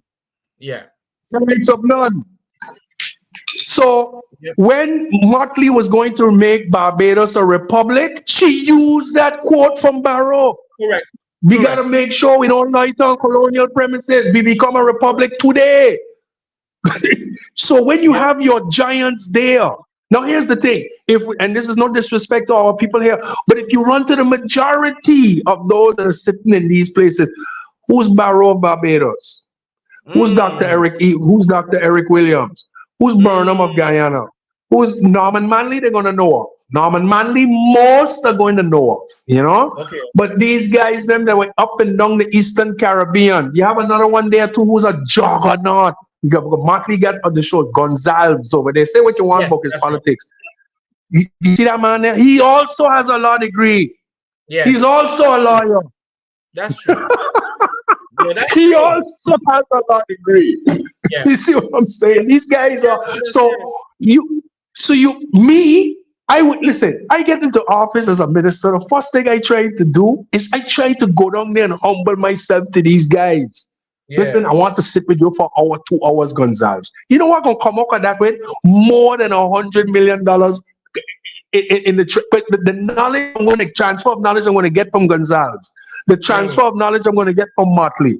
The transfer of knowledge I'm going to get from Dr. Mohammed in Guyana. These guys are top notch, man. Yep. Top notch, bro. Some of them are even. You saw the interview that Dr. Mohammed had with the global warming, where he had to put that BBC reporter in the place. You see, when he took the BBC reporter and basically snatched her life. Yeah. Like with facts and figures, like just and remember, had no laptop, just as a matter of fact. Do you know that Guyana produces butter just off the top of his head? Yeah. Telling this European things that they don't even know. Yep. And we should be in an organization with these kind of people. Oh, and here's another thing. Another thing with CARICOM. Yeah. Most of our teachers, or a significant portion of our teachers in the CXC system, come from Guyana and Jamaica. Yes, correct. They educate our children. That's correct. There's others. We got some Kititians, we got some Lucians, we got some Dominicans here. But a good portion of our teachers here teaching CXC in St. Martin, Guyanese and Jamaica. Okay. No, and let me just say this, and this is not to you. Don't tell me, ask me. And this this is for years. No, this is decades. This is decades. This is decades. Yeah, this is decades. You see, this is from the start of St. Dominic's, the first year they start to know. The principal of academy is a Guyanese woman. Her vice principal Guyanese. The principal of Mac High School is a Guyanese. The vice principal is Guyanese. Wow. They run in our top institutions here, of CXC institutions here. Now, we can get into it again about St. Martin now. I'm just telling you the status quo. Yes, correct. Yeah, correct. Okay, so we're importing their citizens to educate our children, but we don't want to join their organization. Something is wrong. They're good enough to teach our children, but we're not good enough to sit around a bilateral table to gain knowledge from them, but they are teaching our children. And let me tell you something else about some of these Jamaican teachers and Guyanese teachers, right? Like me, I went and got my teaching thing. I can teach maybe 1-2 subjects. These guys come here, physics, chemistry, science, IT, math, high-level math, like 6-7 subjects across the board they can teach one time, brother. Geography, history, all. I'm like, yo, Mr. Woodard, what are you doing teaching IT? Yeah, man, I have my IT certification. Yeah, man, I can do physics because it's there. Yeah, man, I can do chemistry. Mona Campus, Jamaica, Cave Hill, Barbados, University of the West Indies, Trinidad, the best of the best. Here, teaching our children. Wow. So, yeah, I'm just telling you, like it is another idea. I know we strayed far from the topic. Look, this University of St. Martin experiment that we've had going on since 1989, and I call it an experiment, shut it down. Just make it a Wow. UE campus. Make it a UE campus, period. Just make it a UE campus. Just like we have AUC down in KB, and everybody coming from around the world to go to the AUC. You make a UE campus in St. Martin, people coming here from Antigua, St. Kitts, Nevis, St. Lucia, Dominica, to come here. It's a It'll magnet. give them another It serves as a option magnet. rather than rather than going just to Cave Hill or going to Mona or going to Trinidad, they'll come to St. Martin because the brand is here. The UE brand is here. And the UE brand cannot be contested. It produces the best brains in the English-speaking Caribbean by far. That's and, right. And whoever's in second place might as well be in 20th place. Yeah. Because second place is far down the line. UE is the standard in the English-speaking Caribbean. Period. End of story. End of story. Done.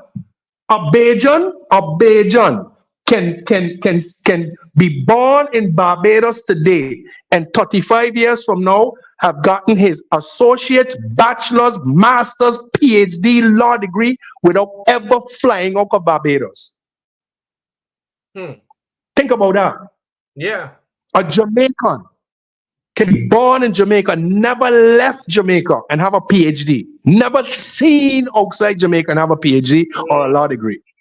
Never left Jamaica. You ever travel? No, but how do you get his PhD?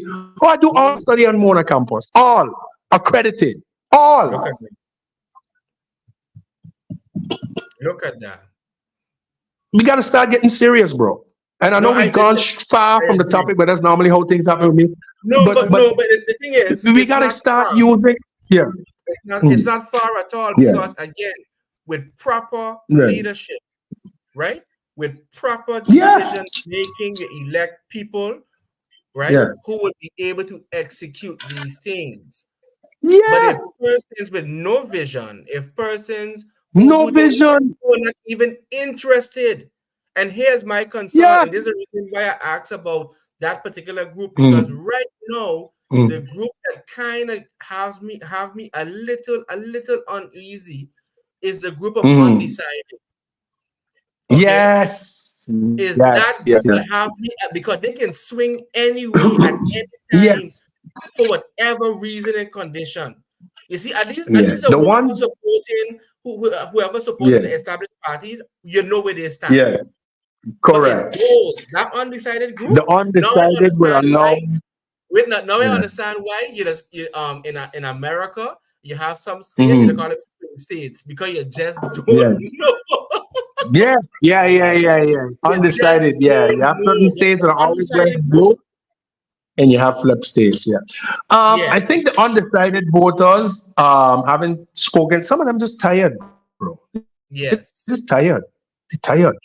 And it's not that they can't make a choice. Okay. They're just tired, bro. Okay. Yeah. You know, they're tired. They've had it up to here. They just went in January. Now they're back again in August. And Bakari, let me be the first to say this. If we don't get this one right, we'll be back again before Carnival. 2025. Let me tell you this much. and you said it, and Khalil said it also. And I'm not fear mongering, but I am just looking at the posturing of this government in The Hague. Okay, I try to follow as much as possible because this haven't gotten it together. Because now the politics, but wait, no, the politics in The Hague is messy. Okay, it is messy, and you don't want. I don't want St. Martin to be the scapegoat that unifies these people. Okay, because that's what they do. Whenever they need to whip up some support, they turn their cannons to the islands, right? And they come with a narrative, and all of them can line up and insult. All of them can line up and say whatever they want. They can accuse anybody, can do whatever they want, and that's how they unify themselves. Okay? I've seen that too much, and I'm tired of it. But I am saying, right? I am saying that if we do not get serious, the advisor or the chef de cabinet, Yeah. I don't know what his function is, the one who Yeah. whispers in the ear of the Mm-hmm. governor. He said something in one of his reports, Yeah. right? And you're gonna know it better than me, right? You're gonna know that quote better than me, where he basically said, "Get all your crap together," because you're flirting with higher supervision. With higher supervision. That would have been That's a the constitutional lawyer, the constitutional law professor at UNA. I forgot his name, Dr. Yeah, I forgot his name. But yes, he did say that. If we don't get it together, we can be in a lot of trouble. And again, it goes again to what we talked about earlier, understanding the macro. We saw here worried about, and I'm just gonna break. We saw here worried about Marby and Sati Potato and them kind of thing, that we forgetting who is out there. Yes. Who is out there? And it's a different ball game now, because who's out there is not throwing rocks and hiding their hand like they normally do in Holland. But the policy don't line up. This guy is saying what he wants to say. It's just now for the policy to line up with what he's saying. Correct. Correct. Yeah. And like I said, when the dust settles with this coalition, you don't know what's going to happen. Yeah. You don't know. And while we're here fighting amongst ourselves and degrading ourselves, they don't care. At the end of the day, the way the structure is set up on this colonial St. Martin network they already have the mechanisms in place to do whatever the heck they want. And here's the next thing. We have clearly seen that the governor, based on what transpired in January, February, early March, that the governor is also complicit in a lot of this nonsense. He was way off sides on many issues. And there was no pushback from the election. Zero. So the governor already showed his hand that he's willing to do whatever he wants, trample on the law, trample on the Constitution, trample on and Holland has no issues with it. This morning, I was reading something. Hold on. I was reading, it might sound like promotion, but it is what it is. There's a set of books called The Laws of St. Martin, right? And they were it's basically the English translation of The Laws of St. Martin. Yes. And in one of the books, I can't remember which volume. I should have marked it, but it presented, one of the articles presented the oath, right? That elected officials and the governor have to take. And I know exactly where you're going with this. And something that really struck me was that, in essence, you swear to the king. But when it comes to your own constitution, it says shall. Yes. Okay. And when you become my English ain't as good as yours, but to me, when you say shall, you understand? Okay, here it is. It's an assertion or intention. Okay. Yeah. But when you swear to something, I don't think it's no longer an intention. No. When you swear in as an MP in St. Martin, you swear in to the King of the Netherlands. You do not swear in to those that put you in office. Simply said. That's right. That's simply said. Case closed. Yeah. Case closed. Yeah. So I only mentioned that based on what you were saying about the performance of the office of the governor. You understand what I'm saying? No, the governor, we know where he sits. The governor cannot be the governor. You're not going to put no renegade rebel in the governor's office. You're going to put somebody in the governor's office. They've done their due diligence. Yes. Someone that is going to further the cause of the Dutch state. So he's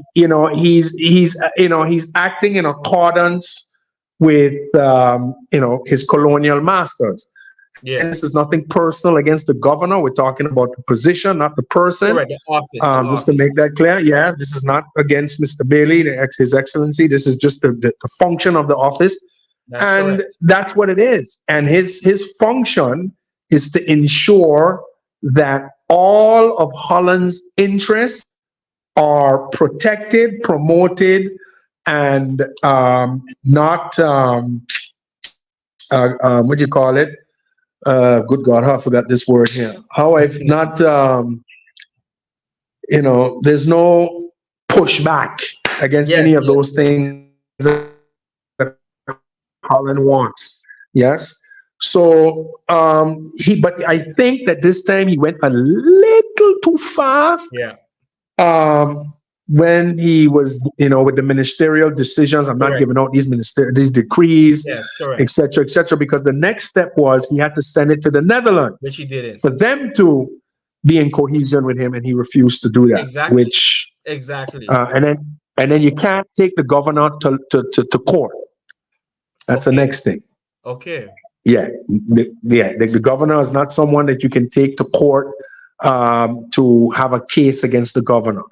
So, so basically, what you have is, and we know this, you have a dictator type position overseeing the island that is actually the highest official in the land, because even if the prime minister gets out of hand, he can receive instructions from the Netherlands to send the prime minister home, which would have happened to William Allen in 2017. Yeah. That's right. So, yeah.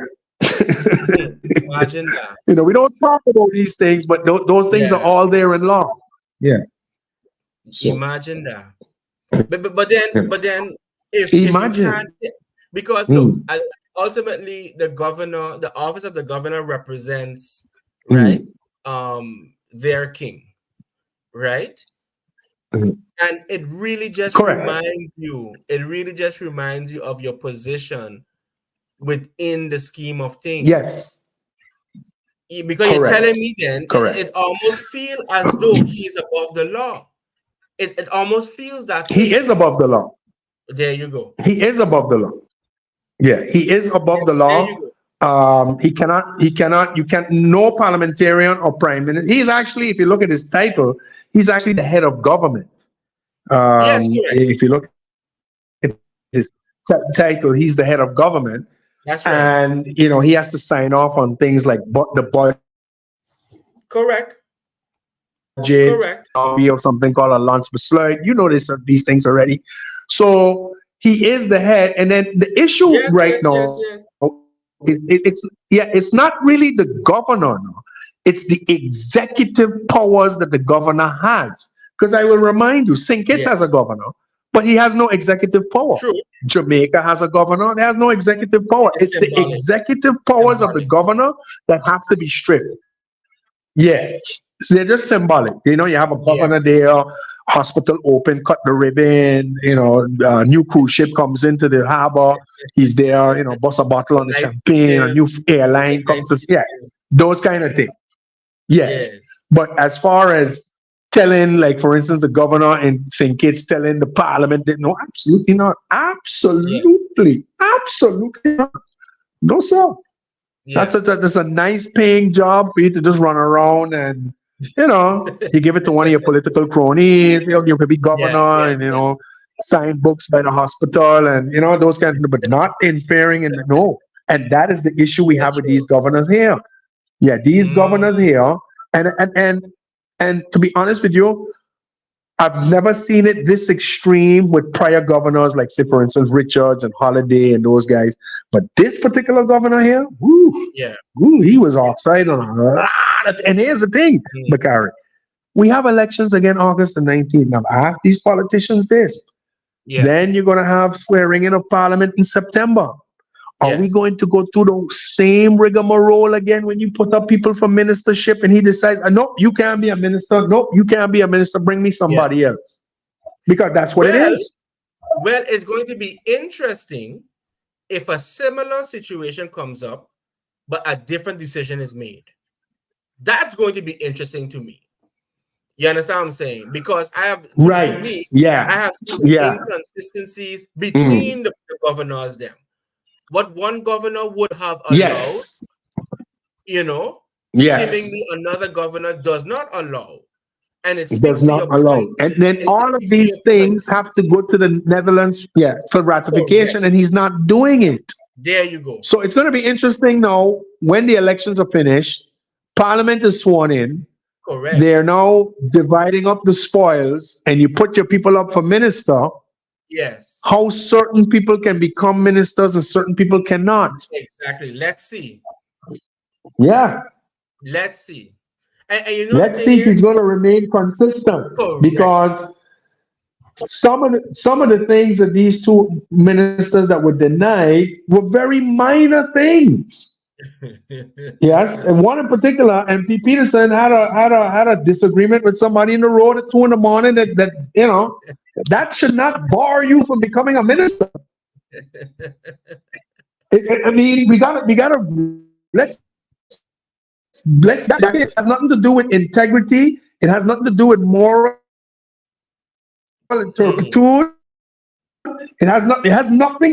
2 in the morning, accident, you lose your temper. yeah. Okay, does that bar you from serving your country? Yeah. There you go. Is that the road we're going down? Listen, it's a scary road, eh? Not somebody who, right? That's what I'm saying. Now, it's not somebody who has been convicted of, let's say, backhanded dealing, Yeah. vote buying, things of integrity and moral turpitude. Yeah. I'm not saying that he's a man of integrity or not. I'm just saying the court have not deemed him to be a person of having no integrity yet. Mm, And up until that happens, you cannot bar somebody from office because they lost their temper. correct. What are we doing? Yeah. What are we doing? Correct. That's And crazy. you know what I find, and, Mm, and maybe I need more information about this, but you know what I just find mhm. disturbing? If at any time I think that the government, the parliament should have been on one line, is Yes, whenever it was this then. situation comes up. Yes, because today for me, tomorrow for you. And it All happened of in, them should have stood in solidarity. All. you understand what I'm saying? And Because and it that's affects all something. 15 seats. But listen, besides the 15 seats, it's going to affect Mhm. everyone that comes into office thereafter. So we're looking now at generations. Yeah, if generations is the correct word, and sadly enough, Yes, I don't feel as though a good enough attempt was made to demonstrate that particular type of political leadership and maturity on this particular issue. I don't feel a great. I correct. don't know. I don't know what happened behind the scenes, but outwardly, I feel a stronger response could have been felt, right, on this particular issue. Yeah. But I again, mean, you heard the one political party, um, uh, PFP, raised some concerns and this, and that, but yeah, it was basically lip service because, again, as a legal body, as a lawmaking body, you yes, had to go and look at responsibility. what is the process? What are your recourses for you to go ahead and get this? And like I discussed with you, there's only one way out of this impasse. That is to screen the Kingdom Charter. If they don't screen the Yeah, Kingdom Charter, they're going to be in this mess over and over again. And I'm that's waiting with a bated breath in September when they go to put up their ministers, right? I'm waiting to see what's going to happen again, because if it happens again and they don't do nothing, that means our democracy has been, well, like you said, on our colony, you don't really have democracy, but yeah, our electoral process yes. would have been infringed on against twice in a year. Yeah, So, yeah, yeah, yeah, yeah, yeah, yeah, yeah, yeah. And again, the scary part is that if this can happen again, and Holland remains quiet yeah, on this issue, that's even more. yeah, I become even more yeah. suspicious. You understand? I Correct. become even more Correct. because if they have an eye, if they can how you say they know what's going on, they just follow the Yeah. Facebook pages. We know that. Okay. Yeah. We know that they have their people who are informing them. We know that black Yeah. and white. We know that. Correct. Okay. And this can go on and no mention whatsoever. No mention But you whatsoever. see, yeah, but you see also, and it goes back again to what we talked at the beginning of the show, we shoot ourselves in the foot as well when we Yes. keep having every other month an elected official detained, picked up on That's right. suspicion of this, that, and the next thing. It doesn't help your cause because what it That's means is we really have to screen because look, we picking up. No, I'm not saying that they're guilty, but why so much picking up? How come not so much picking up in St. Lucia? Why not so much picking up in Anguilla? Why not so much picking up in the BVI? Why so much not so? Why is it here all the time picking? Again, we're not represented by our peers. But then again, yeah. Parliament, what are you doing to change our system? And we've told them we need to join the Eastern Caribbean Court. At least we'll be judged by people who are culturally the same.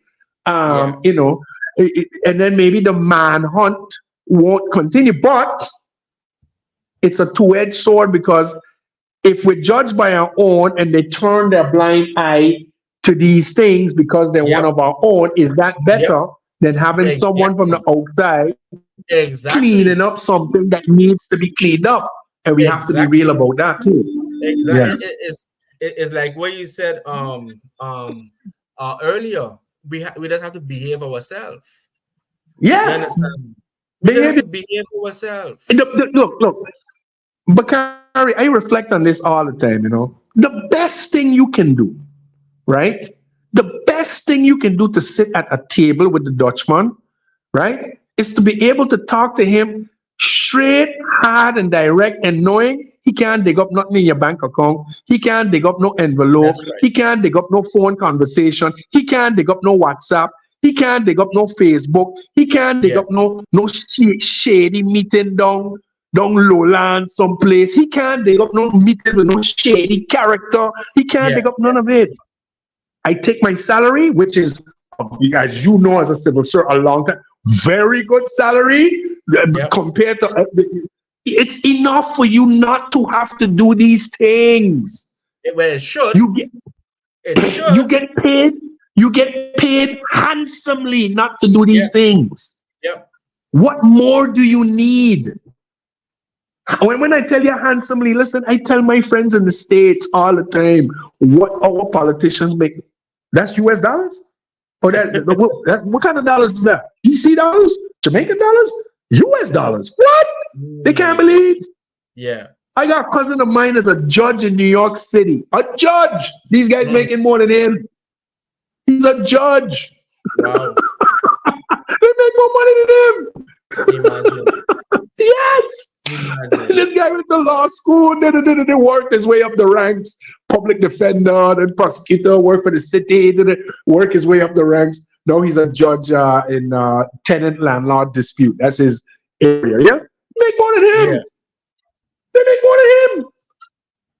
Boy. So if you're getting paid this kind of money, credit card, per diem, what more do you need?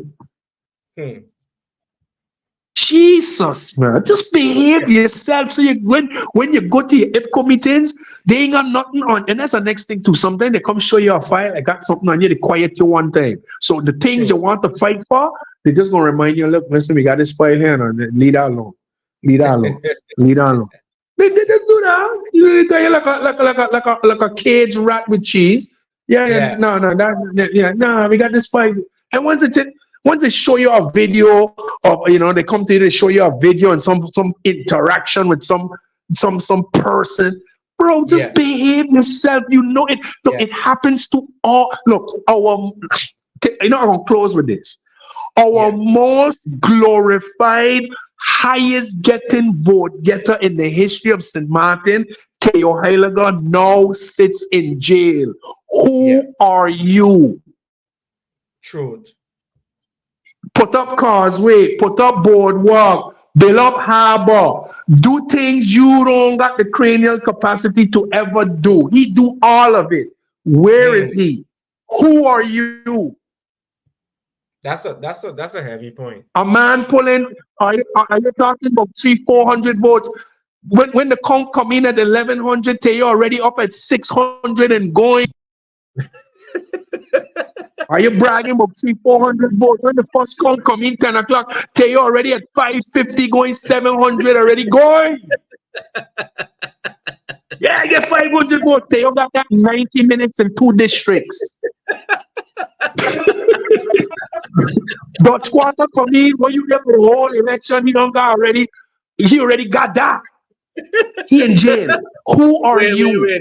Wait, hold on. So what one politician have in one election till you had in one district? 10 o'clock after, let's say when the 10 o'clock calling, yeah, and Taylor Heiliger with 680 votes with 20% of the votes cast. Who are you?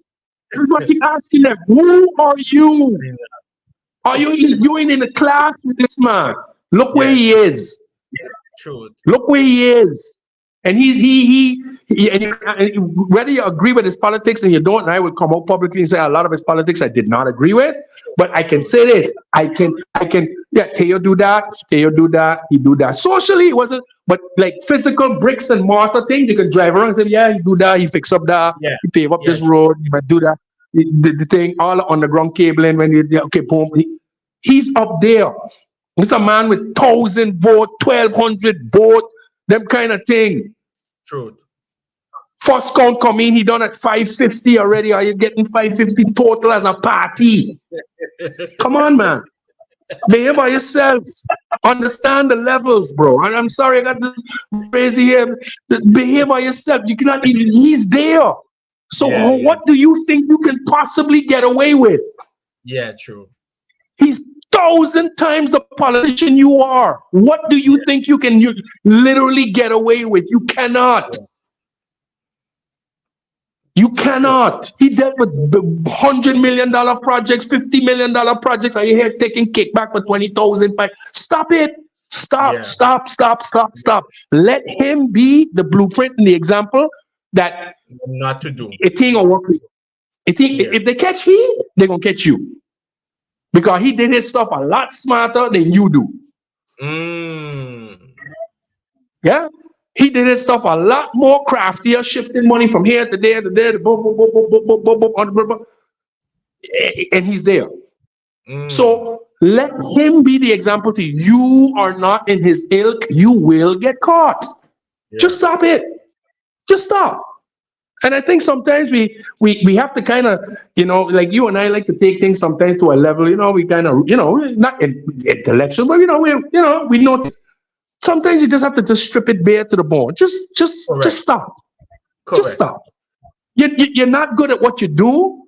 You're not good at what you do. So find something else to do because you all are getting caught. All of you are getting caught. All. And if you're not getting caught today, by the end of the year or by next year or in 2 years' time, you're going to get caught and locked up. That's a fact. When they're ready for you, they come and see you. That's a fact. Look, how many have we had since 2010? 15? Is that not enough? Yeah. Every year we get 2 politicians detained. That's a whole parliament. Huh? Every year we have 2 or 3 politicians detained. Every single year. Bro, it's become desensitized. The question now is, who is not going to get held? Not who is going to get held. Who is not? Can you imagine? Yeah, that's the culture here. So just stop. You're not good at what you do. You are amateuristic. And whatever you're trying to do, you are mediocre at it. Stop. Yeah. You're not good. All of you get caught. You're not good. You're amateurs at trying to cheat the system. Why? True. All of you get caught. All of you get harassed. All of you get detained. So stop. When you go to work, here's what you tell yourself. What can I do today to not get detained? Yeah. Just do that. When you go in the office, today I'm not trying to get detained. What can I do to not get detained? Just go in the office with that. Correct. Bro, it's bye, Bakari. He had. I don't know what to do. T-hard, bro. I do it. You do it. Your cousins do it. My cousins do it. My family do it. Yeah. Why can't you do it? Why can't you just transfer what you're doing before you got into office when you get into office? What's the difference? Correct. Before office, you weren't getting detained. You get in office, you're getting detained. Why? Yeah. Something You happened. get promoted. You get promoted to get detained. That's what we're doing. You get a promotion for you to act. When I get promoted, I go in jail. I don't want to go to jail. No. When I get promoted and I get everything I want in life, that's when I want to get locked up. Come on, man. What are we doing, bro? Let's get serious and then come on, man. Stop. Just stop. And this is the way you got to talk to them. You got to, because it's an embarrassment of me as a thing too. People calling me from Trinidad and all over. Boy, what's going on in St. Martin? I said, wait, boy, it's all over social media. I said, where you live? Boy, I live in Trinidad. I live in Jamaica. I said, it over there. People in Holland, States. Yep. It's embarrassing. It is. No, that yes, I agree with you with, because and imagine them if we as citizens are embarrassed. How do you think prime ministers and presidents and ministers around the world are then look at this place officials? But Curacao, Radio Man. Like Curacao and them, I mean, not to say they're perfect, but they must be looking at this place like it's some kind of wild ranch of animals, and yet and still, somehow we are blessed because people still want to come here on a daily basis to make the lives of themselves and their children better. Boy. Imagine. Yeah. 500 people in this region wake up today. How can I get to St. Martin so I can make money to send home or send my children to school up there so I can have a better life for myself? Truth. So true. We are a blessed nation, but we throwing it away. Correct. I agree with you. I totally agree with you on that particular point. Unfortunately, we've seen the things, similar situations around the Caribbean, where many islands were once the jewel of the region. And they pissed it away. Yes, sir. Yeah. We just mess it up. There's no other way to put it. In your parents' heyday, in my parents' heyday, Venezuela was the place to go and be seen. Yeah. Caracas, to shop. And listen, when they just tell me these things, I just be like, what? They say, boy. If you wasn't going Caracas back in the late 70s, mid 70s, early 80s, that was where you had to go and shop and buy and get. I said, what? And look what happened. And they got oil. And they have oil. Yeah. And they have oil. Yeah, correct. And guess what? We only have tourism. Yeah. Okay. They have oil and they manage to mess it up. Yeah. Correct. I think, bro. I think that's a perfect way of adjourning this particular podcast. Correct.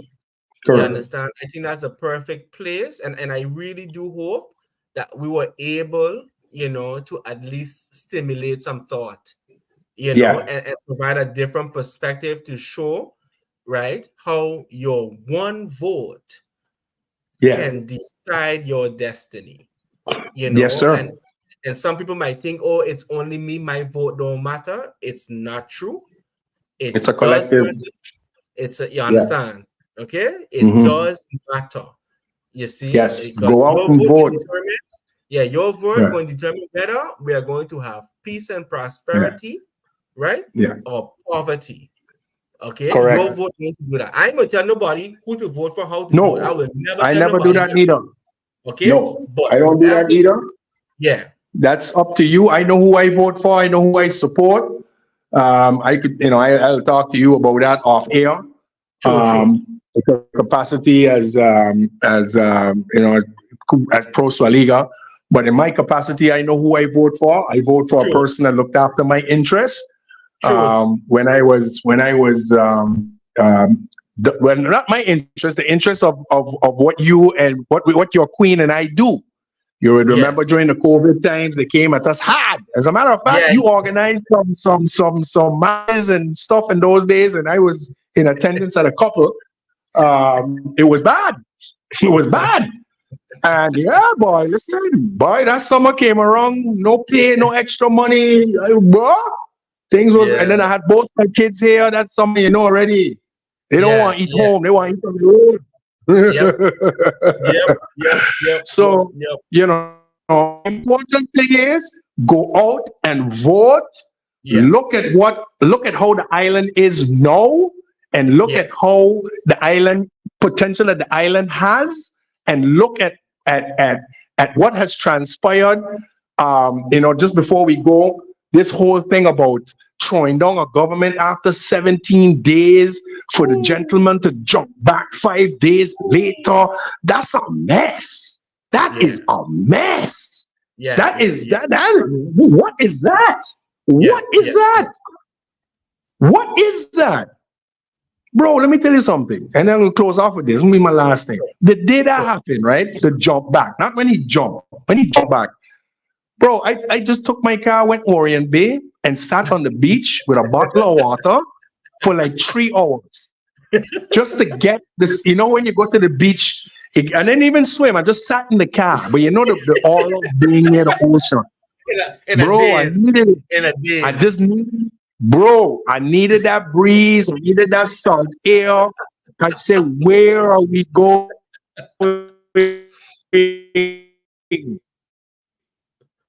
I sat at Orient Bay from like, couldn't believe it.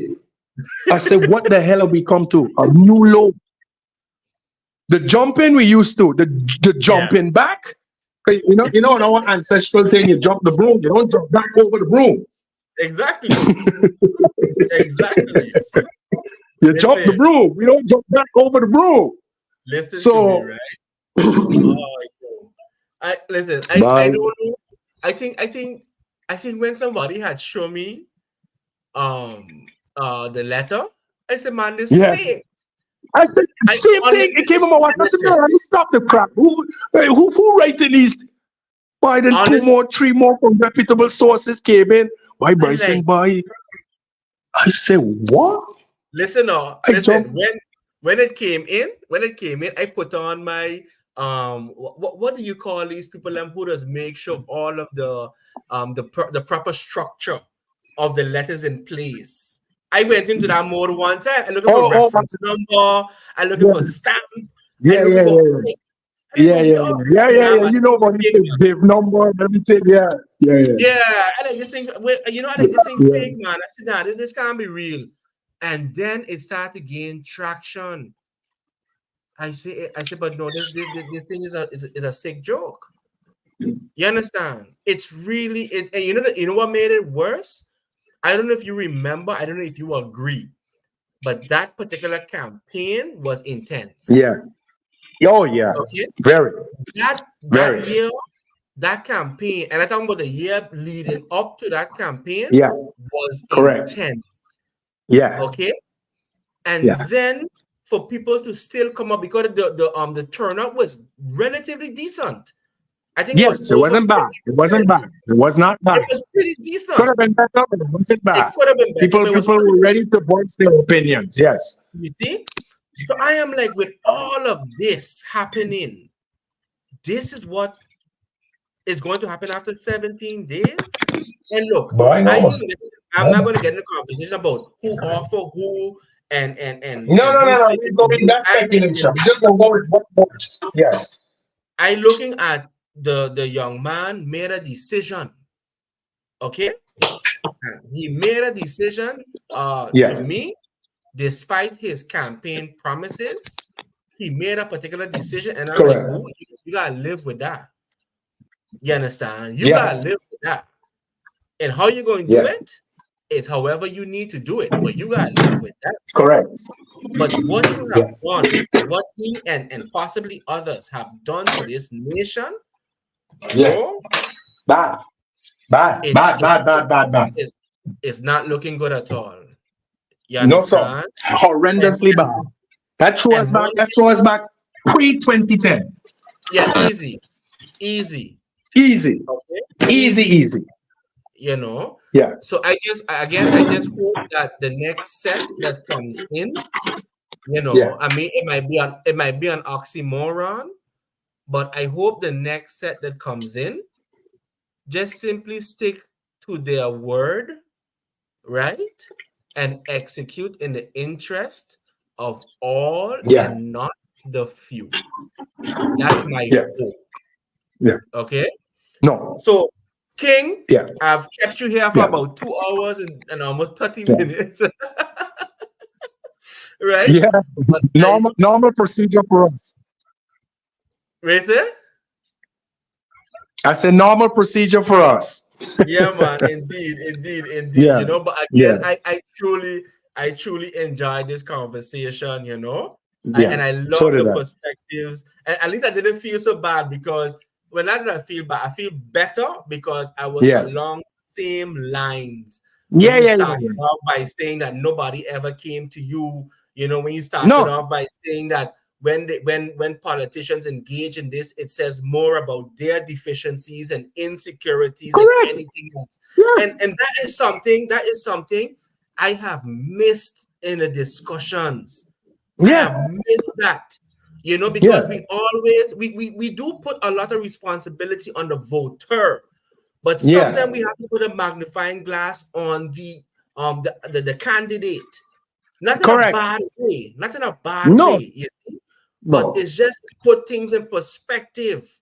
Yeah. Put it in perspective. That's all. So I Yes, sir. want to commend you for that. And I hope Yes. that whoever listens to it will use that frame of reference and Yes. incorporate it in the Yes. steps they take to make a decision.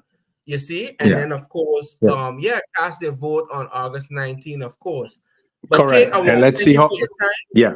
I want to thank you Thank for you your so much, time. Gary, for having me. And keep up the good work, sir. And I look forward to conversing with you again in the near future. And keep up the good work. And best of luck to all the political parties on August the 19th. All right, good. Thank you so much. Ladies and All gentlemen, right, sir. friends, family. Yeah. Yes, give thanks. Ladies and All right. gentlemen, friends and family, comrades, this brings us to the end of today's podcast. And we truly hope that you enjoyed the discussion. Once again, we apologize for stopping our camera, but we had to save it we had to turn it off in order to save the quality of the conversation.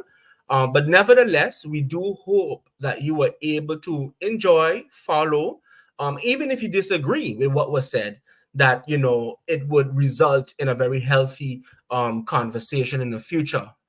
So from all of us here at Unity and Solidarity TV, we want to thank you for tuning in. Don't forget, if you are in need of a life coach or you're a yoga enthusiast, please remember to check out Mindful Elevation Caribbean. For the best punch creamer and the best pastages, of course, you can send me a message, a direct message via Facebook. So we'll always be happy to entertain your order. And of course, if you need a short getaway, perfect, for your partner, for your family, or maybe you're an expat that needs someplace quiet and tranquil, make sure to check out Nosonios on our Facebook page and see, some of our amenities that we have to offer. With that, I will leave you with the words of the most honorable, right and excellent Marcus Mosiah Garvey. Up ye mighty people, up ye mighty race, excuse me. Up ye mighty race, you can accomplish what you will. One God, one aim, one destiny. Take care and one love. Bye-bye.